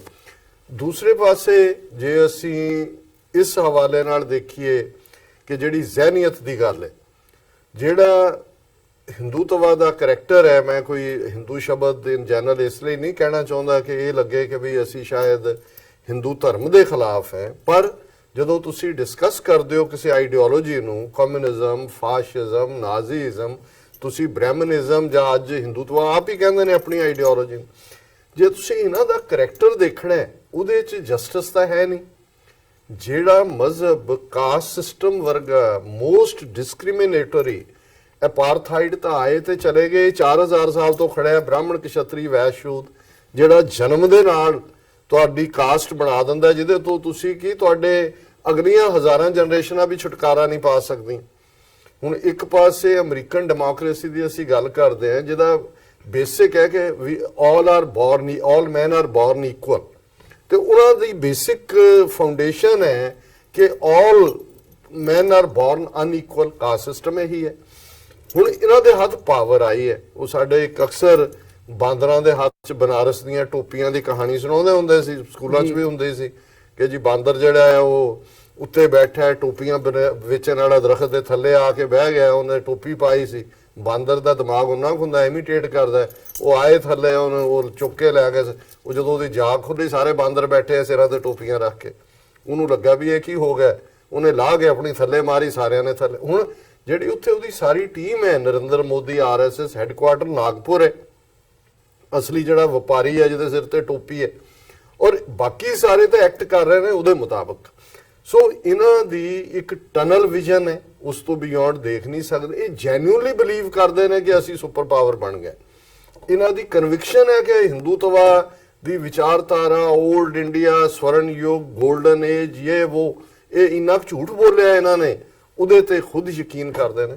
ਸੋ ਮੈਂ ਸਮਝਦਾ ਹਾਂ ਵੀ ਇਮਰਾਨ ਖਾਨ ਪੂਰੇ ਜਿਹਨੂੰ ਕਹਿੰਦੇ ਨੇ ਗੋਇੰਗ ਐਨ ਐਕਸਟਰਾ ਮਾਈਲ, ਉਹ ਟਰਾਈ ਕਰ ਰਹੇ ਨੇ ਇਹਨਾਂ ਦੇ ਦਿਮਾਗ 'ਚ, ਖਾਨੇ 'ਚ ਗੱਲ ਪਾਉਣ ਦੀ ਕਿ ਵੀ ਸਾਡਾ ਜਿਹੜਾ ਗੁੱਡਵਿਲ ਜੈਸਚਰ ਹੈ ਇਹਨੂੰ ਕਮਜ਼ੋਰੀ ਨਾ ਸਮਝੋ। ਔਰ ਮੈਂ ਹਿਸਟਰੀ ਦਾ ਵਿਦਿਆਰਥੀ ਹੋਣ ਦੇ ਨਾਤੇ ਮੈਨੂੰ ਦਿਲਚਸਪੀ ਉਹਦਾ ਇਹ ਵਾਇਜ਼ ਹੋਇਆ ਜਦੋਂ ਇਮਰਾਨ ਖਾਨ ਸਾਹਿਬ ਨੇ ਆਪਣੀ ਸਪੀਚ 'ਚ ਟੀਪੂ ਸੁਲਤਾਨ ਤੇ ਬਹਾਦਰ ਸ਼ਾਹ ਜ਼ਫਰ ਦਾ ਜ਼ਿਕਰ ਕੀਤਾ ਜੀ। ਹੁਣ ਜ਼ਾਹਿਰਾ ਤੌਰ ਤੇ ਜਦੋਂ ਬਹੁਤੀ ਵਾਰੀ ਜ਼ਿਕਰ ਹੁੰਦਾ ਹੈ ਪੈਟਰੀਆਟ, ਬਹਾਦਰ ਔਰ ਕਾਵਰਡ ਦਾ, ਤੇ ਟੀਪੂ ਸੁਲਤਾਨ ਤੇ ਨਿਜ਼ਾਮ ਹੈਦਰਾਬਾਦ ਦਾ ਹੁੰਦਾ ਕਿ ਹੈਦਰਾਬਾਦ ਵਾਲਿਆਂ ਨੇ ਮੰਨ ਲਿਆ ਅੰਗਰੇਜ਼ਾਂ ਦਾ ਔਰ ਉਹਨੇ ਟੀਪੂ ਸੁਲਤਾਨ ਦੇ ਅਗੇਂਸਟ ਉਹਨਾਂ ਦਾ ਸਾਥ ਦਿੱਤਾ।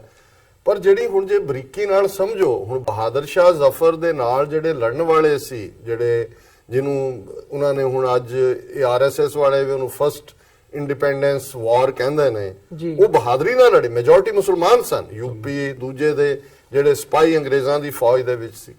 ਬਹਾਦਰ ਸ਼ਾਹ ਜ਼ਫਰ ਦੀ ਮੌਤ ਵੀ ਜਲਾਵਤਨੀ ਦੇ ਵਿੱਚ ਹੋਈ, ਔਰ ਉਹਦੀਆਂ ਉਹ ਗਜ਼ਲਾਂ ਕਿ ਉਮਰੇ ਦਰਾਜ਼ मांग कर लाए थे 4 दिन, 2 आरज़ू में कट गए 2 इंतजार में, कितना है बदनसीब जफर दफन के लिए 2 गज जमी भी न मिली कुए यार में, लगता नहीं है दिल मेरा उजड़े दयार में।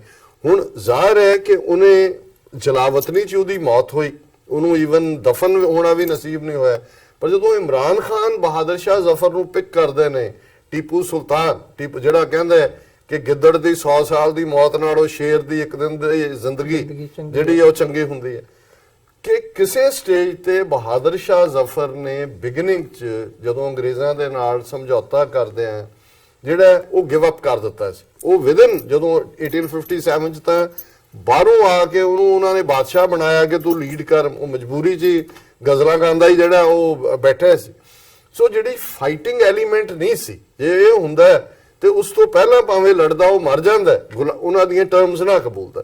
ਸੋ ਇਮਰਾਨ ਖਾਨ ਇਹ ਕਹਿਣਾ ਚਾਹੁੰਦਾ ਹੈ ਕਿ ਵੀ ਬੇਸ਼ੱਕ ਇੱਕ ਪਾਸੇ ਜ਼ਫਰ ਤੇ ਫਿਲਮਾਂ ਬਣੀਆਂ ਨੇ, ਦੂਜਾ ਲੇਕਿਨ ਸਾਡਾ ਹੀਰੋ ਟੀਪੂ ਸੁਲਤਾਨ ਹੈ ਜਿਹਨੇ ਜਿਹੜਾ ਅਣਖ ਦੇ ਨਾਲ, ਗੈਰਤ ਦੇ ਨਾਲ ਜੀਵਿਆ ਔਰ ਗੈਰਤ ਦੇ ਨਾਲ ਮਰਿਆ। ਔਰ ਇਸ ਸਾਰੇ ਚੋਂ ਮੈਸੇਜ ਇਹ ਨਹੀਂ ਹੈ ਇਮਰਾਨ ਖਾਨ 'ਚ ਕੋਈ ਡਾਈਕੋਟਮੀ ਨਹੀਂ, ਉਹਨੂੰ ਪਤਾ ਹੈ ਉਹ ਕਿੱਧਰ ਹਿੱਟ ਕਰ ਰਿਹਾ ਟਾਰਗੇਟ, ਪਰ ਨਾਲ ਦੀ ਨਾਲ ਉਹ ਇਹਨਾਂ ਨੂੰ ਵੀ ਦੱਸ ਰਿਹਾ ਹੈ ਕਿ ਭਾਈ ਅਕਲ ਦੀ ਦਵਾਈ ਖਾਓ, ਅਕਲ ਦੀ ਦਵਾਈ ਖਾਓ, ਅਕਲ ਦੀ। ਜਦੋਂ ਮੈਂ ਕਿਹਾ ਕਿ ਤਾਰੀਖ ਜਦੋਂ ਲਿਖਦੀ ਹੈ ਕਿਸੇ ਵੀ ਪੀਰੀਅਡ ਨੂੰ, ਔਰ ਅਸਲੀ ਤਾਰੀਖ ਉਦੋਂ ਹੀ ਲਿਖੀ ਜਾਂਦੀ ਹੈ ਜਦੋਂ ਜਿਹਨੂੰ ਕਹਿੰਦੇ ਨੇ ਕਿ when the dust of the present settles down. ਅੱਜ ਸ਼ਾਇਦ ਕਈਆਂ ਨੂੰ ਕਮਜ਼ੋਰੀ ਲੱਗ ਰਹੀ ਹੋਏ, ਪਾਕਿਸਤਾਨ 'ਚ ਵੀ ਵਿਊ ਪੁਆਇੰਟ ਬਣ ਰਿਹਾ ਵੀ ਨਹੀਂ ਇਹਨੂੰ ਜਿਹੜਾ ਇਹ ਗਲਤ ਫੈਸਲਾ ਹੈ। ਇੱਕ ਦੋ ਨੇ ਬੜਾ ਐਡਵਾਈਸ ਵੀ ਕੀਤਾ ਹੈ ਕਿ ਜੀ, ਪਰ ਇਸ ਤਾਂ ਗੱਲ ਦਾ ਵੀ ਧਿਆਨ ਰਿਹਾ ਕਿ ਕਸ਼ਮੀਰ ਦਾ ਮੁੱਦਾ ਜਿਹੜਾ ਫੋਕਸ ਸੀ ਇਮਰਾਨ ਖਾਨ ਹੋਰਾਂ ਦੀ ਨੈਸ਼ਨਲ ਅਸੈਂਬਲੀ ਦੀ ਸਪੀਚ ਦੇ ਵਿੱਚ ਵੀ ਉਹਨਾਂ ਨੇ ਭਾਰਤੀ ਫੌਜ ਦੇ ਜ਼ੁਲਮਾਂ ਦੀ ਗੱਲ ਵੀ ਕੀਤੀ।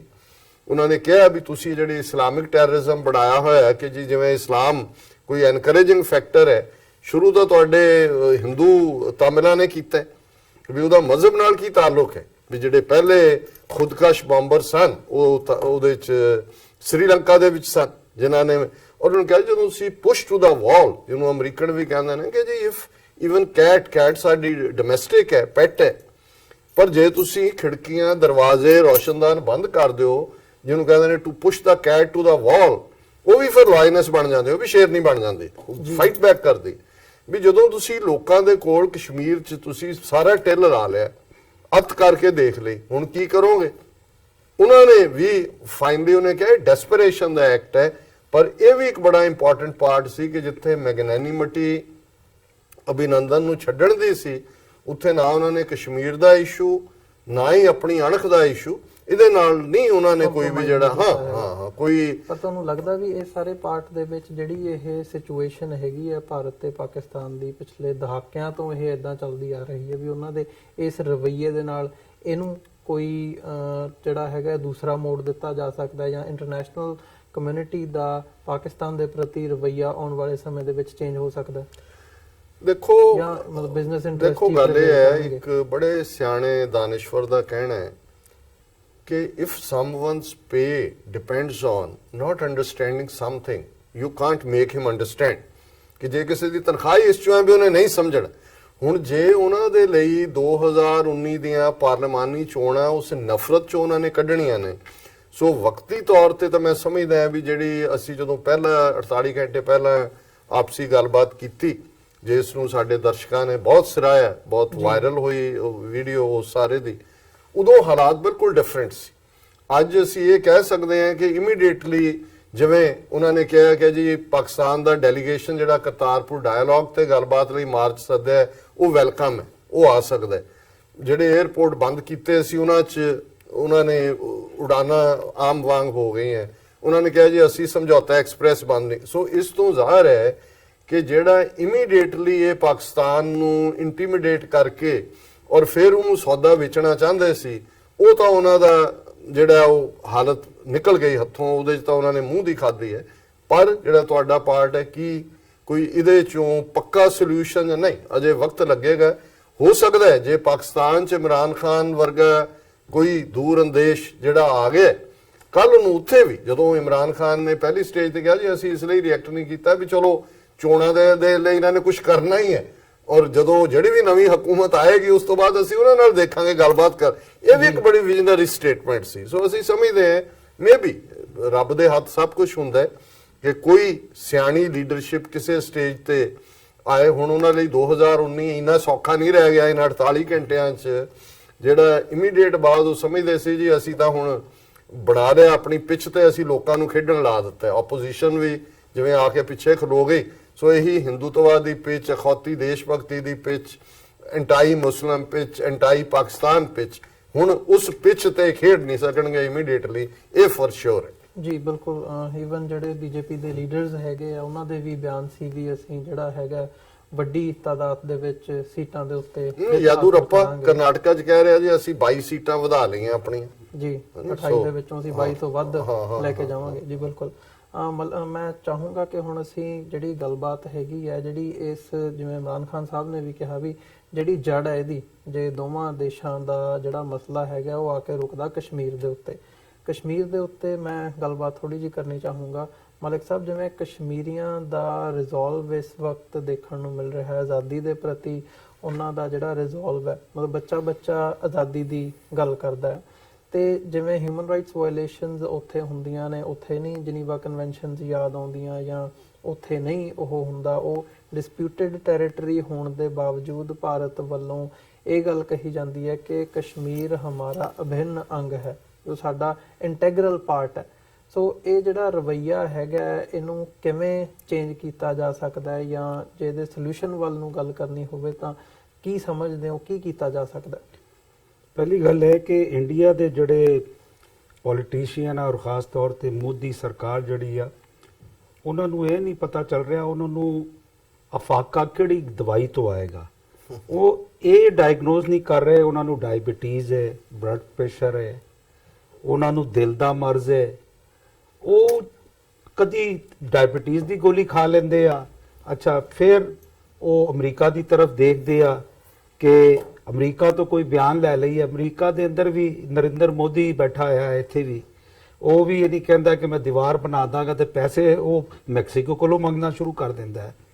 ਤੇ ਇਹ ਜਦੋਂ ਜਿਸ ਤਰ੍ਹਾਂ ਡਾਕਟਰ ਸਾਹਿਬ ਨੇ ਕਿਹਾ, ਇਸ ਵੇਲੇ ਵਰਲਡ ਦੇ ਅੰਦਰ ਇਹ ਬਦਕਿਸਮਤੀ ਹੈ ਕਿ 21st ਸੈਂਚੁਰੀ ਦੇ ਅੰਦਰ ਇਸ ਵੇਲੇ ਕੋਈ ਕਦਾਵਰ ਵਰਲਡ ਲੀਡਰ, ਕਿਉਂਕਿ ਇਹ ਹੁਣ ਵੈਸਟ ਦੁਨੀਆ ਨੂੰ ਰਨ ਕਰ ਰਿਹਾ ਹੈ ਤੇ ਕਿਉਂਕਿ ਸਾਰਾ ਪੈਸਾ ਇਹਨਾਂ ਕੋਲ ਹੈ।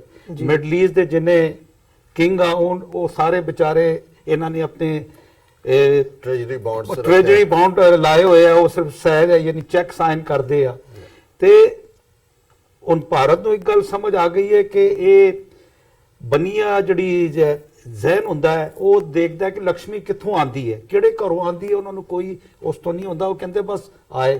ਹੁਣ ਅਮਰੀਕਾ ਦੀ ਤਰਫ ਵੀ ਦੇਖਦੇ ਆ ਤੇ ਅਮਰੀਕਾ ਜਿਹੜਾ ਹੈ ਉਹਦੇ ਆਪਣਾ ਇੰਟਰਸਟ, ਚੂੰਕਿ ਸਾਊਥ ਈਸਟ ਏਸ਼ੀਆ ਤੇ ਫਾਰ ਈਸਟ ਦਾ ਜਿਹੜਾ ਆਉਣ ਵਾਲਾ 50 ਸਾਲਾਂ ਦਾ ਜਿਹੜਾ ਗੇਮ ਬਣਦਾ ਪਿਆ ਪੋਲੀਟੀਕਲ, ਉਹਨੂੰ ਇਹ ਵੀ ਵੇਖਦੇ ਪਏ। ਅਮਰੀਕਾ ਦੇ ਅੰਦਰ ਵੀ ਥਿੰਕ ਟੈਂਕਸ ਬੈਠੇ ਆ, ਵੈਸਟ ਦੇ ਅੰਦਰ ਵੀ ਬੈਠੇ ਆ।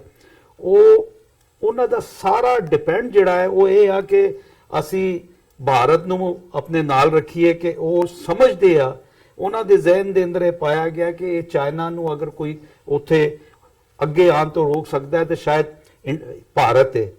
ਔਰ ਇਹੀ ਵਜ੍ਹਾ ਹੈ ਕਿ ਇਹ ਲਾਡਲਾ ਪੁੱਤਰ ਇਹਨੂੰ ਬਣਾ ਕੇ ਕਸ਼ਮੀਰ ਦੀ ਜੋ ਗੱਲ ਇਸ ਵੇਲੇ ਭਾਰਤ ਕਰਦਾ ਹੈ, ਉਹ 3-4 ਦਿਨ ਪਹਿਲੇ ਤੱਕ ਤੇ ਉਹ ਚੂਰਨ ਜਿਹੜਾ ਹੈ ਉਹ ਵਿਕਦਾ ਸੀ।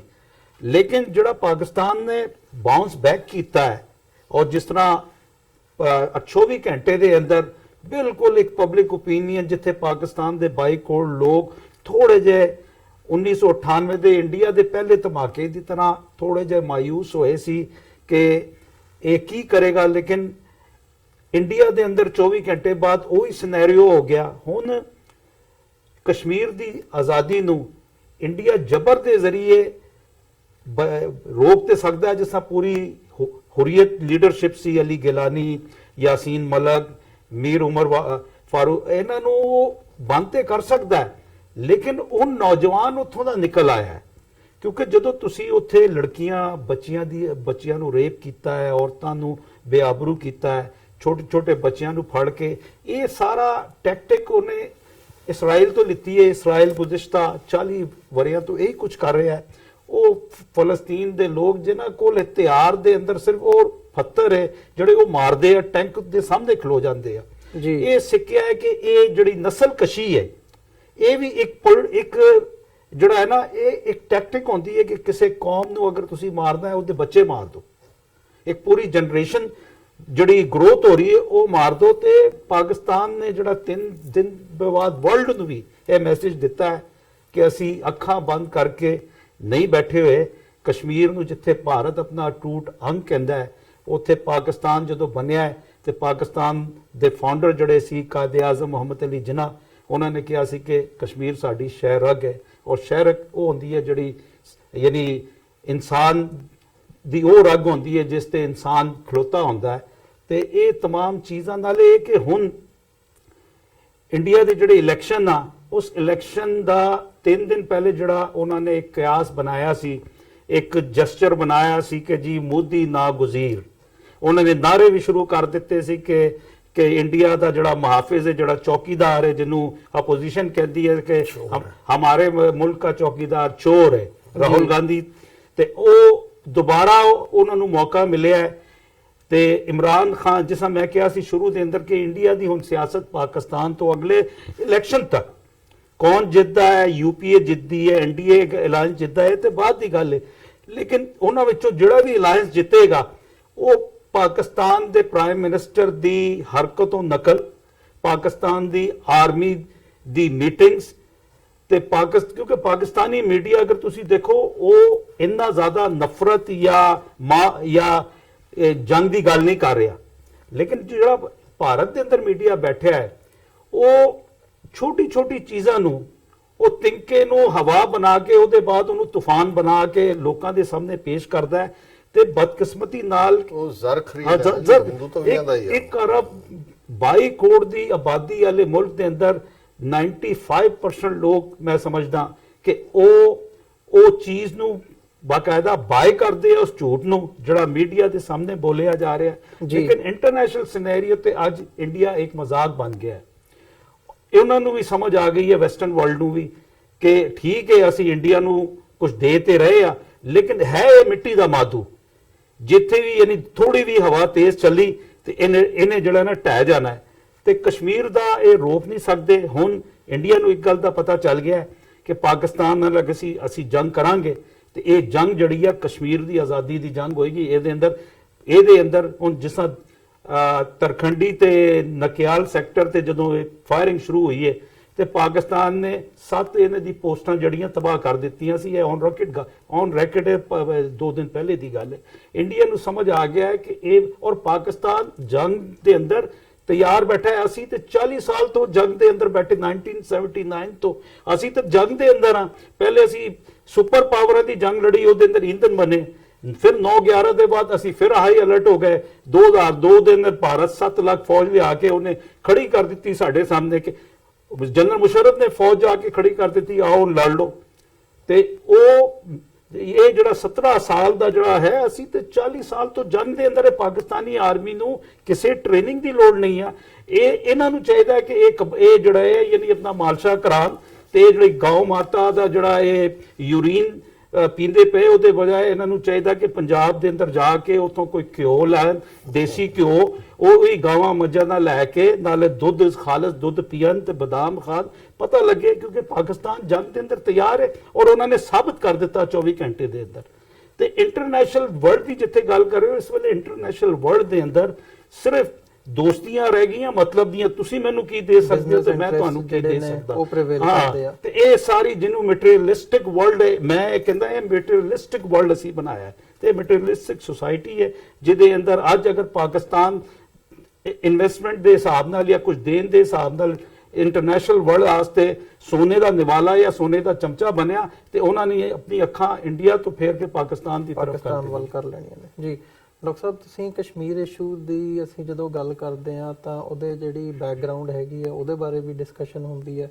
ਜੋ ਉੱਥੇ ਹੋ ਰਿਹਾ ਹੈ, ਕਸ਼ਮੀਰੀਆਂ ਦੀ ਕੀ ਵਿਲ ਹੈਗੀ ਹੈ, ਉਹ ਵੀ ਮੀਡੀਆ ਦੇ ਵਿੱਚ ਆਉਂਦਾ। ਜੋ ਉੱਥੇ ਹਿਊਮਨ ਰਾਈਟਸ ਦੀਆਂ ਵਾਇਲੇਸ਼ਨਸ ਹੋ ਰਹੀਆਂ ਨੇ ਉਹ ਵੀ ਸਾਡੇ ਸਾਹਮਣੇ, ਉਹਦੇ ਬਾਰੇ ਚਰਚਾ ਵੀ ਹੁੰਦੀ ਹੈ। ਪਰ ਜਿਹੜੀ ਭਾਰਤ ਦੀ ਕਸ਼ਮੀਰ ਦੇ ਪ੍ਰਤੀ ਨੀਤੀ ਹੈ, ਉਹਦੇ ਬਿਹਾਈਂਡ ਰੀਜ਼ਨਸ ਕੀ ਨੇ, ਉਹਦੇ ਬਾਰੇ ਵਿਚਾਰ ਚਰਚਾ ਬਹੁਤ ਘੱਟ ਹੁੰਦੀ ਹੈ। ਵੀ ਉਹਨਾਂ ਦੀ ਐਗਜ਼ੈਕਟਲੀ ਜਿਹੜੀ ਇਹ ਨੀਤੀ ਹੈਗੀ ਹੈ ਇਹ ਕਿਉਂ ਹੈ, ਕਸ਼ਮੀਰ ਦੇ ਵਿੱਚ ਇੰਨਾ ਕੁਝ ਹੋ ਰਿਹਾ ਹੈ, ਉਹਦੇ ਬਿਹਾਈਂਡ ਚੱਲ ਕੀ ਰਿਹਾ, ਉਹਨਾਂ ਦੇ ਦਿਮਾਗ ਦੇ ਵਿੱਚ ਕੀ ਹੈ, ਉਹ ਕੀ ਸਮਝਦੇ ਹੋ ਕਿ ਉਹਨਾਂ ਦਾ ਕੀ ਮੋਟਿਵ ਕੀ ਹੈ ਤੇ ਕਰਨਾ ਕੀ ਚਾਹੁੰਦੇ ਆ ਇਸ ਸਾਰੇ ਪਾਰਟ ਨੂੰ ਲੈ ਕੇ, ਜਾਂ ਜਿਹੜੀ ਨੀਤੀ ਹੈ ਉਹਦੇ ਬਿਹਾਈਂਡ ਕੀ ਨਜ਼ਰ ਕੀ ਆਉਂਦਾ ਤੁਹਾਨੂੰ, ਤੇ ਜੇ ਸੋਲੂਸ਼ਨ ਵੱਲ ਨੂੰ ਦੇਖਣਾ ਹੋਵੇ ਉਹ ਕੀ ਹੋ ਸਕਦਾ? ਦੇਖੋ, ਹਾਲਾਂ ਤੁਹਾਡਾ ਸਵਾਲ ਸੀ ਕਿ ਵੀ ਜੇ ਕਸ਼ਮੀਰ ਦਾ ਮਸਲਾ ਹੱਲ ਹੋ ਜਾਏ, ਇਹੀ ਮਸਲਾ ਹੈ ਭਾਰਤ ਔਰ ਪਾਕਿਸਤਾਨ ਦੇ ਵਿਚਕਾਰ। ਮੈਂ ਥੋੜਾ ਜਿਹਾ ਇਹਦੇ ਨਾਲ ਡਿਫਰ ਕਰਦਾ। ਆਮ ਬੰਦਿਆਂ ਨੂੰ ਸਮਝਾਉਣ ਲਈ ਜਾਂ ਔਨ ਦਾ ਗਰਾਊਂਡ ਇਹ ਇੱਕ ਸਿੰਪਲਿਸਟਿਕ ਸਟੇਟਮੈਂਟ ਹੈ ਜੀ। ਫੈਕਟ ਆਫ ਦਾ ਮੈਟਰ ਇਹ ਹੈ ਕਿ ਭਾਰਤ ਦੇ ਇਹਨਾਂ ਹਿੰਦੂ ਤਵੀਆਂ ਨੇ ਪਾਕਿਸਤਾਨ ਦੀ ਹੋਂਦ ਨੂੰ ਜ਼ਹਿਨੀ ਤੌਰ ਤੇ ਕਦੇ ਮਨਜ਼ੂਰ ਹੀ ਨਹੀਂ ਕੀਤਾ। ਸੋ ਇਹਨਾਂ ਦੇ ਦਿਲੋਂ ਦਿਮਾਗਾਂ 'ਚ ਜਿਹੜਾ ਪਹਿਲਾ ਇੰਟਰਵਿਊ ਕਾਇਦੇ ਆਜ਼ਮ ਨੇ ਦਿੱਤਾ ਜਦੋਂ ਕਿ ਪਾਕਿਸਤਾਨ ਬਣਿਆ, ਕਿ ਜੀ ਉਹਨਾਂ ਨੇ ਕਿਹਾ, ਇੰਟਰਵਿਊਅਰ ਨੇ ਪੁੱਛਿਆ ਕਿ ਜੀ ਤੁਸੀਂ ਜਿਹੜਾ ਪਾਕਿਸਤਾਨ ਦੇ ਫਾਊਂਡਰ ਹੋ ਔਰ ਤੁਸੀਂ ਮੁਲਕ ਦਿੱਤਾ, ਉਹਨਾਂ ਨੇ ਕਿਹਾ ਜੀ ਨਹੀਂ, ਮੇਰਾ ਰੋਲ ਸਿਰਫ 25% ਹੈ ਜੀ। 25% ਜਿਹੜਾ ਹੈ ਮੇਰਾ ਹੈ, ਬਾਕੀ 25 ਗਾਂਧੀ, 25 ਨਹਿਰੂ, 25 ਪਟੇਲ ਉਹਨਾਂ ਦਾ। ਹੁਣ ਜ਼ਾਹਰ ਹੈ ਕਿ 75% ਜਦੋਂ ਉਹਨਾਂ ਲੋਕਾਂ ਨੂੰ ਜਿਨ੍ਹਾਂ ਨੇ ਸੈਕੂਲਰਿਜ਼ਮ ਦਾ ਲਬਾਦਾ ਪਾਇਆ ਹੋਇਆ ਸੀ, ਉਹ ਕੋਈ ਹਿੰਦੂਤਵਾਦ ਦੇ ਐਡਵੋਕੇਟ ਨਹੀਂ ਸੀ। ਗਾਂਧੀ ਰਾਮਰਾਜ ਦੀ ਗੱਲ ਕਰਦਾ ਸੀ, ਨਹਿਰੂ ਆਪਣੇ ਆਪ ਨੂੰ ਏਥੀਇਸਟ ਕਹਿ ਕੇ ਦੁਨੀਆ ਦੇ ਵਿੱਚ ਜਿਹੜਾ ਉਹ ਵੱਡੇ ਲੈਵਲ ਦੀ ਇੰਡਸਟਰੀਅਲਾਈਜੇਸ਼ਨ ਤੇ ਦੂਸਰੇ ਦੀ ਗੱਲ ਕਰਦਾ ਸੀ। ਪਟੇਲ ਲੰਡਨ ਰਿਟਰਨਡ ਵਕੀਲ ਸੀ, ਭਾਵੇਂ ਉਹਦੇ ਅੰਦਰ ਹਿੰਦੂਤਵਾ ਸੀ, ਪਰ ਉਹਨੇ ਗਾਂਧੀ ਦੇ ਮਾਰੇ ਜਾਣ ਤੋਂ ਬਾਅਦ ਆਰਐਸਐਸ ਤੇ ਪਾਬੰਦੀ ਲਾਈ ਸੀ ਜੀ। ਜੇ ਉਸ ਜ਼ਮਾਨੇ 'ਚ 72 ਸਾਲ ਪਹਿਲਾਂ ਕਾਇਦੇ ਆਜ਼ਮ ਇਸ ਕਨਕਲੂਜਨ ਤੇ ਪਹੁੰਚੇ ਸੀ, ਔਰ ਉਹਨਾਂ ਨੇ ਇੱਕ ਨਹੀਂ ਬਹੁਤ ਸਾਰੀਆਂ ਉਹਨਾਂ ਦੀਆਂ ਸਟੇਟਮੈਂਟਸ ਨੇ ਗਾਂਧੀ ਬਾਰੇ ਵੀ। ਸੋ ਜ਼ਾਹਰ ਹੈ ਵੀ ਹੁਣ ਤਾਂ ਬਹੁਤ ਸਾਰਾ ਪਾਣੀ ਪੰਜਾਬ ਦੇ ਦਰਿਆਵਾਂ 'ਚ ਪਾਣੀ ਦੀ ਥਾਂ ਲਹੂ ਵਗਿਆ ਤੇ ਕਸ਼ਮੀਰ ਦੇ ਝਨਾਹ, ਜੇਹਲਮ ਔਰ ਇੰਡਸ ਔਰ ਉਹ ਜਿਹੜੇ ਕਸ਼ਮੀਰ ਦੇ ਨਾੜੇ ਨੇ ਉਹ ਤਾਂ 72 ਸਾਲ ਚੋਂ ਖੂਨ ਦੇ ਨਾਲ ਭਰੇ ਹੋਏ ਲੰਘੇ ਨੇ। 1.5 ਲੱਖ ਤੋਂ ਜ਼ਿਆਦਾ ਕਸ਼ਮੀਰੀ ਮਾਰੇ ਨੇ। ਸੋ ਮੈਂ ਸਮਝਦਾ ਜਦੋਂ ਪਰਮਾਨੈਂਟ ਸੋਲੂਸ਼ਨ ਦੀ ਗੱਲ ਹੈ, ਬੇਸ਼ੱਕ ਇਹ ਗੱਲ ਅੱਜ ਕਿਸੇ ਨੂੰ ਸਮਝ ਆਏ ਜਾਂ ਨਾ ਆਏ, 1000 ਸਾਲ ਦੀ ਸਾਈਕੋ ਹਿਸਟਰੀ ਹੈ ਦੋਨਾਂ ਕੌਮਾਂ ਦੇ ਵਿੱਚ। ਇਹਦਾ ਜਵਾਬ ਤੁਸੀਂ ਔਰ ਹੱਲ ਔਰ ਕੀ ਦਾ ਸੋਲੂਸ਼ਨ ਹੋਏਗਾ, ਦੇਖੋ ਜੇ ਅੱਜ ਤੁਸੀਂ ਡੈਮੋਗ੍ਰਾਫਿਕਸ ਨਾਲ ਵੀ ਜੰਮੂ ਕਸ਼ਮੀਰ ਦੀ ਗੱਲ ਦੇਖੋ, ਹੁਣ ਉਹ 3 ਰੀਜਨ ਨੇ, ਜੰਮੂ ਹਿੰਦੂ ਸਿੱਖ ਮੈਜੋਰਿਟੀ ਹੈ, ਲਦਾਖ 50% ਜਾਂ ਮੁਸਲਮ ਜਾਂ ਪਰ ਉਹ ਬੁੱਧਿਸਟ ਦੇ ਨੂੰ ਇਹ ਦਿੰਦੇ ਨੇ ਜਾਂ ਦੂਸਰਾ ਵੈਲੀ ਦੇ ਵਿੱਚ ਜ਼ਾਹਰ ਹੈ ਦੂਸਰੇ ਨੇ। 20-25% ਕਸ਼ਮੀਰ ਦਾ ਹਿੱਸਾ 20% ਦੇ ਕਰੀਬ ਚਾਈਨਾ ਦੇ ਕੋਲ ਹੈ। ਪਾਕਿਸਤਾਨ ਜਿਹੜਾ ਆਜ਼ਾਦ ਕਸ਼ਮੀਰ ਜਾਂ ਜਿਹੜਾ ਹਿੱਸਾ ਹੈ ਬੇਸ਼ੱਕ ਆਜ਼ਾਦ ਕਸ਼ਮੀਰ ਹੈ, ਪਰ ਕੱਲ ਨੂੰ ਜਦੋਂ ਕੋਈ ਵੀ ਗੱਲ ਸੋਲੂਸ਼ਨ ਵੱਲ ਤੁਰੇਗੀ, ਕਿਵੇਂ ਕਸ਼ਮੀਰ ਦੇ ਅੱਡ-ਅੱਡ ਲੋਕ ਬਿਹੇਵ ਕਰਨਗੇ, ਜੰਮੂ ਰੀਜਨ ਕੀ ਕਹੇਗਾ, ਲਦਾਖ ਕੀ ਕਹੇਗਾ, ਵੈਲੀ ਕੀ, ਇਹ ਲੇਕਿਨ ਔਰ ਹੱਲ ਨਹੀਂ ਹੋਏਗਾ ਉਹਦੇ ਚੋਂ। ਹੱਲ ਅਲਟੀਮੇਟਲੀ ਬਫਰ ਸਟੇਟ ਖਾਲਿਸਤਾਨ ਨਾਲ ਜੁੜਿਆ ਹੋਇਆ ਹੈ, ਕਿਉਂਕਿ ਇਹ ਹੌਸਟਿਲਿਟੀ ਗੱਲ ਜ਼ਹਿਨੀਅਤ ਦੀ ਹੁੰਦੀ ਹੈ। ਤੁਸੀਂ ਦਿੰਦੇ ਹੋ, ਜੇ ਦਿਓ, ਜੇ ਤੁਸੀਂ ਸੱਚਮੁੱਚ ਫਰਾਖ ਦਿਲੀ ਹੈ, ਤੁਸੀਂ ਆਪਣੇ ਬੱਚਿਆਂ ਦੇ ਔਗਣ ਵੀ ਦੇਖਦੇ ਹੋ, ਤੁਸੀਂ ਜਾਓ ਤੁਹਾਨੂੰ ਮਿਸਟ੍ਰੀਟ ਵੀ ਕਰਦੇ ਨੇ, ਜਾਣ ਲੱਗੇ ਤੁਸੀਂ ਆਪਣੀ ਪ੍ਰਾਪਰਟੀ ਗੁਆਂਢੀਆਂ ਦੇ ਨਾਂ ਤੇ ਨਹੀਂ ਲਵਾ ਕੇ ਜਾਂਦੇ। ਉਹੀ ਤੁਹਾਡੇ ਨਕੰਮੇ ਨਲਾਇਕ ਪੁੱਤਰ ਧੀਆਂ ਹੁੰਦੇ ਨੇ, ਉਹਨਾਂ ਨੂੰ ਹੀ ਤੁਸੀਂ ਆਪਣੀ ਵਸੀਅਤ ਕਰਕੇ ਜਾਂਦੇ ਹੋ, ਕਿਉਂਕਿ ਤੁਹਾਨੂੰ ਪਤਾ ਹੁੰਦਾ ਵੀ ਮੇਰੇ ਨੇ। ਸੋ ਜੇ ਭਾਰਤ ਦੀ ਨੀਅਤ ਮਸਲਾ ਹੱਲ ਕਰਨ ਦੀ ਹੋਏ, ਕਸ਼ਮੀਰ ਦਾ ਮਸਲਾ ਤਾਂ ਜੇ ਕਹਿਣਾ ਵੀ ਹੋਏ, ਜਦੋਂ ਆਰਟੀਕਲ 370 ਮੰਨਿਆ ਜਾਂ ਸ਼ੇਖ ਅਬਦੁੱਲੇ ਨੇ, ਜਿਵੇਂ ਸਿੱਖ ਲੀਡਰ ਮਾਸਟਰ ਤਾਰਾ ਸਿੰਘ ਨੇ ਟਰਸਟ ਕੀਤਾ ਨਹਿਰੂ ਦੇ ਉੱਤੇ, ਉਹਦਾ ਹਾਲ ਤਾਂ ਜੋ ਹੋਇਆ, ਫਿਰ ਉਹਨੇ ਜ਼ਿਆਦਾ ਜ਼ਿੰਦਗੀ ਦੇ ਸਾਲ ਮਾਸਟਰ ਤਾਰਾ ਸਿੰਘ ਨੇ ਜੇਲ੍ਹ 'ਚ ਗੁਜ਼ਾਰੇ, ਕਾਂਗਰਸ ਦੇ ਰਾਜ ਉਸ ਨਾਲੋਂ ਵੀ ਜਿੰਨੇ ਕਿ ਬ੍ਰਿਟਿਸ਼ ਰਾਜ 'ਚ ਗੁਜ਼ਾਰੇ ਸੀ। ਅਬਦੁੱਲੇ ਨੂੰ ਤਾਂ 3 ਸਾਲ 4 ਸਾਲ ਬਾਅਦ 1953 'ਚ ਚੁੱਕ ਕੇ ਅੰਦਰ ਦੇ ਦਿੱਤਾ ਉਹਨੇ, ਨਹਿਰੂ ਨੇ, ਔਰ 11 ਸਾਲ ਜਿਹੜਾ ਹੈ ਉਹ ਬਾਹਰ ਨਹੀਂ ਆਇਆ। ਪਹਿਲਾ ਜਿਹੜਾ ਪ੍ਰਿਜ਼ਨਰ ਆਫ ਕੌਨਸ਼ੀਅਸ ਐਮਨੈਸਟੀ ਨੇ ਬਣਾਇਆ ਉਹ ਸ਼ੇਖ ਅਬਦੁੱਲੇ ਨੂੰ ਸੀ, ਬਾਅਦ 'ਚ ਉਹਨੇ ਗੋਡੇ ਟੇਕ ਦਿੱਤੇ। ਉਸ ਵੇਲੇ ਵੀ ਜੇ ਉਹ ਦਿੱਤਾ ਵੀ ਸੀ ਜੰਮੂ ਕਸ਼ਮੀਰ ਨੂੰ, ਜੇ ਉਹਨੂੰ ਵੀ ਓਨੈਸਟਲੀ ਇੰਡੀਆ ਨੇ ਉਹਦੇ ਮੁਤਾਬਕ ਉਹਨਾਂ ਦਾ ਝੰਡਾ ਵੀ ਸੀ ਜੀ, ਉਹ ਸਦਰੇ ਰਿਆਸਤ ਸੀ ਬਰਾਬਰ ਦਾ, ਕੋਈ ਲਾਅ ਇੰਡੀਅਨ ਪਾਰਲੀਮੈਂਟ ਦਾ ਲਾਗੂ ਨਹੀਂ ਸੀ ਹੁੰਦਾ।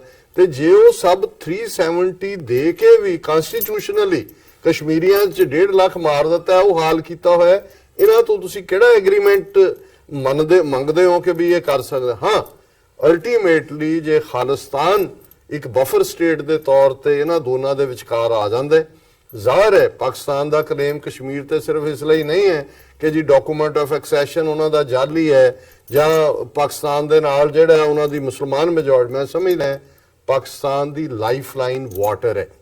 ਔਰ ਚਨਾਬ ਔਰ ਜੇਹਲਮ ਜਦੋਂ ਇੰਡਸ ਵਾਟਰ ਟ੍ਰੀਟੀ ਸਾਈਨ ਹੋਈ, ਉਹਦਾ ਵੀ ਅੰਡਰ ਕਰੰਟ ਇਹੀ ਸੀ ਕਿ ਅਲਟੀਮੇਟਲੀ ਇਹਨੇ ਪਾਕਿਸਤਾਨ ਦਾ ਪਾਰਟ ਬਣਨਾ, ਕਿਉਂਕਿ ਇਸੇ ਲਈ ਅਪਰ ਰਾਈਪੇਰੀਅਨ ਵੀ ਚਨਾਬ ਜੇਹਲਮ ਦੇ ਔਰ ਲੋਅਰ ਰਾਈਪੇਰੀਅਨ ਵੀ ਉਹਨਾਂ ਤੇ ਪਾਕਿਸਤਾਨ ਦਾ ਹੱਕ ਮੰਨਿਆ ਗਿਆ। ਸੋ ਮੈਂ ਸਮਝਦਾ ਹਾਂ ਕਿ ਵੀ ਇਹੀ ਗੱਲ ਜਦੋਂ ਇਮਾਨਦਾਰੀ ਦੇ ਨਾਲ ਇੰਪਲੀਮੈਂਟ ਹੋਏਗੀ, ਖਾਲਿਸਤਾਨ ਬਫਰ ਸਟੇਟ ਦੇ ਤੌਰ ਤੇ ਵਿਚਕਾਰ ਆਏਗਾ, ਇਹੀ ਸੋਲੂਸ਼ਨ ਹੋਏਗਾ ਦੋਨਾਂ ਦੇਸ਼ਾਂ 'ਚ, ਪੀਸ ਦਾ ਵੀ ਔਰ ਕਸ਼ਮੀਰ ਦਾ ਮਸਲਾ ਵੀ ਇਹਦੇ ਨਾਲ ਹੀ ਹੱਲ ਹੋਏਗਾ। ਐਵੇਂ ਨਹੀਂ ਸਿਆਣਿਆਂ ਨੇ 60s ਦੇ ਵਿੱਚ ਹੀ, ਇੱਕ ਮੇਰੇ ਸਿਆਣੇ ਦੋਸਤ ਇਹ ਕਹਿੰਦੇ ਸੀ ਕਿ the road from Lahore to Srinagar goes via Amritsar, ਕਿ ਬਿਜ਼ਾਰ ਹੈ ਕਿ ਜੇ ਪੰਜਾਬ ਲਿਬਰੇਟ ਹੁੰਦਾ ਇਹ ਹੁੰਦਾ ਤੇ ਸ੍ਰੀਨਗਰ ਲਿਬਰੇਟ ਹੁੰਦਾ, ਇਹ ਅਲਟੀਮੇਟਲੀ ਔਰ ਇਹੀ ਇਹਦਾ ਸੋਲੂਸ਼ਨ ਹੋਏਗਾ। ਬਾਕੀ ਕਸ਼ਮੀਰੀਆਂ ਦੀ ਬਹਾਦਰੀ ਨੂੰ ਸੈਲੂਟ ਹੈ। ਮੈਂ ਸਮਝਦਾ ਵੀ ਮੇਰੇ ਕੋਲੋਂ ਲਫ਼ਜ਼ ਨਹੀਂ ਹੁੰਦੇ, ਮੈਂ ਉਹ ਪੇਨ ਵੀ ਮਹਿਸੂਸ ਕਰਦਾ ਜਿਹਦੇ 'ਚ ਉਹ ਗੁਜ਼ਰ ਰਹੇ ਨੇ, ਪਰ ਜੋ ਹਾਲਾਤ ਨੇ ਉਸ ਸਾਰੇ ਖਿੱਤੇ ਦੇ, ਉਸ ਦੇ ਵਿੱਚ ਕੋਈ ਇਮੀਡੀਏਟ ਤਾਂ ਇਹ ਕੁਛ ਨਹੀਂ ਨਜ਼ਰ ਆਉਂਦਾ, ਪਰ ਇੱਕ ਗੱਲ ਜ਼ਾਹਰ ਹੈ ਕਿ ਜਿਹੜਾ ਆਜ਼ਾਦੀ ਲੈ ਕੇ ਖਲੋ ਜਾਂਦਾ ਹੈ, ਉਸ ਸਪਿਰਿਟ ਦੇ ਨਾਲ ਖਲੋਂਦਾ ਹੈ, ਲੜਦਾ ਹੈ, ਉਹਨੂੰ ਤੁਸੀਂ ਮਾਰ ਤਾਂ ਸਕਦੇ ਹੋ, ਉਹਨੂੰ ਗੁਲਾਮ ਨਹੀਂ ਬਣਾ ਸਕਦੇ। ਸੋ ਇੰਡੀਅਨ 7 ਲੱਖ ਰੱਖੇ ਨੇ, 7 ਲੱਖ ਹੋਰ ਲੈ ਆਣ, ਜਿਹੜੀ ਰਹਿੰਦੀ ਫੌਜ ਹੈ ਉਹ ਕਸ਼ਮੀਰੀਆਂ ਦੇ ਵਿਲ ਨੂੰ ਕਦੇ ਵੀ ਨਹੀਂ ਤੋੜ ਸਕਦੇ। ਤੇ ਨਾਲ ਹੀ ਜਿਹੜੀ ਹਕੂਮਤ ਹੈਗੀ ਆ ਭਾਰਤ ਦੀ, ਉਹਦੇ ਤੋਂ ਕੋਈ ਉਮੀਦ ਨਹੀਂ ਕੀਤੀ ਜਾ ਸਕਦੀ ਇਸ ਪਾਰਟ ਦੇ। ਉਹ ਜੇ 50s ਜਿਹੜੇ ਆਪ ਖੁਦ ਸਿਕਿਉਰਿਟੀ ਕਾਉਂਸਲ 'ਚ ਲੈ ਕੇ ਆਏ ਰੈਜ਼ੋਲੂਸ਼ਨ, ਜੇ ਉਹਨੂੰ ਉਹਨਾਂ ਨੇ ਨਹੀਂ ਮੰਨਿਆ, ਅੱਜ ਇੱਕ ਉੱਥੇ ਬੱਚੀ ਮੈਨੂੰ ਪੁੱਛ ਰਹੀ ਸੀ ਕਿ ਜੀ ਜੇ ਉੱਥੇ ਰੈਫਰੈਂਡਮ ਹੋ ਜਾਏ ਕਸ਼ਮੀਰ 'ਚ ਤਾਂ ਕੀ ਰਿਜ਼ਲਟ ਹੋਏਗਾ, ਜੇ ਪੰਜਾਬ 'ਚ ਹੋ ਜਾਏ ਕੀ ਹੋਏਗਾ? ਮੈਂ ਕਿਹਾ ਜੇ ਉਹਨਾਂ ਨੂੰ ਪਤਾ ਹੋਏ ਕਿ ਰੈਫਰੈਂਡਮ 'ਚ ਉਹਨਾਂ ਨੇ ਇੰਡੀਆ ਨਾਲ ਰਹਿਣ ਦਾ ਫੈਸਲਾ ਕਰਨਾ, ਉਹ ਤਾਂ ਕੱਲ ਕਰਵਾ ਦੇਣ। ਉਹ ਕਿਉਂ ਨਹੀਂ ਪੰਜਾਬ 'ਚ ਕਰਵਾਉਣਾ ਚਾਹੁੰਦੇ ਜਾਂ ਕਿਉਂ ਕਸ਼ਮੀਰ 'ਚ ਨਹੀਂ ਕਰਵਾਉਣਗੇ? ਉਹਨਾਂ ਨੂੰ ਪਤਾ ਹੈ ਕਿ ਉਹਨਾਂ ਨੂੰ ਫੌਜ ਦੇ ਜ਼ੋਰ ਦੇ ਨਾਲ, ਜ਼ੁਲਮ ਦੇ ਨਾਲ, ਤੁਸੀਂ ਬਦੋਬਦੀ ਨਾਲ ਨੱਥੀ ਕੀਤਾ ਹੋਇਆ। ਉਹਨਾਂ ਦੀ ਕੋਈ ਜਿਹੜੀ ਹੈ ਇਸ ਦੇ ਨਾਲ ਦਿਲਚਸਪੀ ਨਹੀਂ ਹੈ ਇਸ ਮੁਲਕ ਦੇ ਨਾਲ, ਰਾਦਰ ਉਹ ਵਿਸਰਲ ਹੇਟਰੇਡ ਹੈ, ਹੁਣ ਜਿਹੜੀ ਵਿਸਰਲ ਹੇਟਰੇਡ ਹੁੰਦੀ ਹੈ ਜੀ। ਸੋ ਮੈਂ ਜਿਹੜੀ ਅੱਜ ਦੀ ਸਾਡੀ ਡਿਸਕਸ਼ਨ ਹੈ ਉਹਨੂੰ ਇੱਥੇ ਹੀ ਸਮਾਪਤ ਕਰਦੇ ਹਾਂ, ਤੇ ਤੁਹਾਡਾ ਦੋਵਾਂ ਜਣਿਆਂ ਦਾ ਬਹੁਤ ਬਹੁਤ ਧੰਨਵਾਦ ਕਿ ਤੁਸੀਂ ਸਾਡੇ ਸਟੂਡੀਓ ਦੇ ਵਿੱਚ ਆਏ ਤੇ ਆਪਣਾ ਸਮਾਂ ਕੱਢ ਕੇ ਸਾਡੇ ਨਾਲ ਵਿਚਾਰਾਂ ਦੀ ਸਾਂਝ ਪਾਈ ਹੈ। ਸੋ ਸਾਡੇ ਜਿਹੜੇ ਦਰਸ਼ਕ ਹੈਗੇ ਆ ਇਸ ਵਕਤ ਸਾਡੇ ਨਾਲ ਦੁਨੀਆ ਭਰ ਦੇ ਵਿੱਚ ਸਾਨੂੰ ਬੈਠ ਕੇ ਸੋਸ਼ਲ ਮੀਡੀਆ ਦੇ ਰਾਹੀਂ ਦੇਖ ਰਹੇ ਆ, ਜਾਂ ਜਿਹੜੇ ਗੈਜਟਸ ਟੀਵੀ 84 ਕੇਬਲ ਨੈਟਵਰਕਸ ਇੱਥੇ ਨਾਰਥ ਅਮਰੀਕਾ ਦੇ ਵਿੱਚ ਜਿੱਥੇ ਦੇਖਿਆ ਜਾਂਦਾ ਉੱਥੇ ਸਾਡੇ ਨਾਲ ਬਣੇ ਹੋਏ ਆ। ਸੋ ਉਹਨਾਂ ਦੇ ਮੈਂ ਇਹੀ ਕਹਿਣਾ ਚਾਹੂੰਗਾ ਕਨਕਲੂਡਿੰਗ ਕਮੈਂਟ ਦੇ ਵਿੱਚ ਕਿ ਜਿਵੇਂ ਅਸੀਂ ਇਹ ਸਾਰੇ ਪਾਰਟ ਨੂੰ ਡਿਸਕਸ਼ਨ ਦੇ ਅਧੀਨ ਲਿਆਂਦਾ, ਵਿਚਾਰ ਚਰਚਾ ਦੇ ਅਧੀਨ ਲਿਆਂਦਾ, ਇਵੈਂਚੁਅਲੀ ਜਦੋਂ ਅਸੀਂ ਮੀਡੀਆ ਦੀ ਗੱਲ ਕਰਦੇ ਹਾਂ ਤਾਂ ਇੱਕ ਜਿਹੜੀ ਵਾਰ ਮੌਂਗਰਿੰਗ ਦਾ ਅਸੀਂ ਜ਼ਿਕਰ ਕੀਤਾ ਕਿ ਭਾਰਤ ਵੱਲੋਂ, ਭਾਰਤ ਦੇ ਮੀਡੀਆ ਵੱਲੋਂ ਕੀਤਾ ਗਿਆ, ਤਾਂ ਓਪੀਨੀਅਨ ਮੇਕਿੰਗ ਦੇ ਵਿੱਚ ਮੀਡੀਆ ਦਾ ਇੱਕ ਵੱਡਾ ਰੋਲ ਹੁੰਦਾ। ਸੋ ਬਿਨਾਂ ਸੋਚੇ ਸਮਝੇ ਕਿਸੇ ਵੀ ਗੱਲ ਤੇ ਯਕੀਨ ਕਰਨਾ, ਜਾਂ ਸੋਸ਼ਲ ਮੀਡੀਆ ਦੇ ਉੱਤੇ ਜਿਵੇਂ ਅਫਵਾਹਾਂ ਫੈਲਾਈਆਂ ਜਾਂਦੀਆਂ ਨੇ, ਖਾਸ ਤੌਰ ਤੇ ਇਦਾਂ ਦੇ ਮਾਹੌਲ ਦੇ ਵਿੱਚ ਅਸੀਂ ਆਮ ਤੌਰ ਤੇ ਅੱਜ ਉਸ ਵੱਲ ਜ਼ਿਆਦਾ ਜ਼ਿਕਰ ਅਸੀਂ ਨਹੀਂ ਕਰ ਸਕੇ ਉਸ ਗੱਲ ਦਾ, ਬਟ ਇਹ ਕੇਅਰਫੁਲ ਹੋਣਾ ਚਾਹੀਦਾ ਹੈ ਕਿ ਕਿਸੇ ਵੀ ਗੱਲ ਤੇ ਯਕੀਨ ਕਰਨ ਤੋਂ ਪਹਿਲਾਂ ਜਾਂ ਉਹਨੂੰ ਪ੍ਰਮੋਟ ਕਰਨ ਤੋਂ ਪਹਿਲਾਂ ਜਿਹੜੇ ਫੈਕਟਸ ਹੈਗੇ ਆ ਉਹ ਡਬਲ ਚੈੱਕ ਕਰ ਲੈਣੇ ਚਾਹੀਦੇ ਆ। ਤੇ ਇਹਨਾਂ ਹੀ ਸ਼ਬਦਾਂ ਦੇ ਨਾਲ ਮੈਂ ਅੱਜ ਦੇ ਸ਼ੋਅ ਦੇ ਵਿੱਚ ਇੱਥੇ ਹੀ ਇਜਾਜ਼ਤ ਚਾਹੂੰਗਾ ਤੇ ਤੁਹਾਡਾ ਵੀ ਦੋਵਾਂ ਜਣਿਆਂ ਦਾ ਬਹੁਤ ਬਹੁਤ ਧੰਨਵਾਦ ਹੈਗਾ, ਤੇ ਜਿਹੜੇ ਸਾਡੇ ਵਿਊਅਰਸ ਨੇ, ਦਰਸ਼ਕ ਨੇ ਇਸ ਵਕਤ ਸਾਡੇ ਨਾਲ ਜੁੜੇ ਹੋਏ, ਉਹਨਾਂ ਦਾ ਵੀ ਬਹੁਤ ਬਹੁਤ ਧੰਨਵਾਦ। ਤੇ ਉਮੀਦ ਕਰਦੇ ਹਾਂ ਅੱਜ ਦੀ ਜਿਹੜੀ ਇਹ ਗੱਲਬਾਤ ਸੀ ਤੁਹਾਨੂੰ ਜ਼ਰੂਰ ਪਸੰਦ ਆਈ ਹੋਵੇਗੀ। ਆਉਣ ਵਾਲੇ ਸਮੇਂ ਦੇ ਵਿੱਚ ਵੀ ਜਿਹੜੀਆਂ ਇਸ ਇਸ਼ੂ ਦੇ ਨਾਲ ਰਿਲੇਟਡ, ਭਾਰਤ ਪਾਕਿਸਤਾਨ ਸੰਬੰਧਾਂ ਦੇ ਨਾਲ ਰਿਲੇਟਡ ਨਵੀਆਂ ਡਿਵੈਲਪਮੈਂਟਸ ਹੋਣਗੀਆਂ, ਉਹਨਾਂ ਨੂੰ ਮੁੱਖ ਰੱਖਦਿਆਂ ਹੋਇਆਂ ਜਿਹੜੀ ਵਿਚਾਰ ਚਰਚਾ ਹੈਗੀ ਹੈ ਉਹ ਤੁਹਾਡੇ ਨਾਲ ਸਾਂਝੀ ਕਰਦੇ ਰਹਾਂਗੇ। ਸੋ ਇਹਨਾਂ ਸ਼ਬਦਾਂ ਦੇ ਨਾਲ ਹੀ ਫਤਿਹ ਦੀ ਸਾਂਝ ਪਾਈ ਅੰਤ ਦੇ ਵਿੱਚ। ਵਾਹਿਗੁਰੂ ਜੀ ਕਾ ਖਾਲਸਾ, ਵਾਹਿਗੁਰੂ ਜੀ ਕੀ ਫਤਿਹ।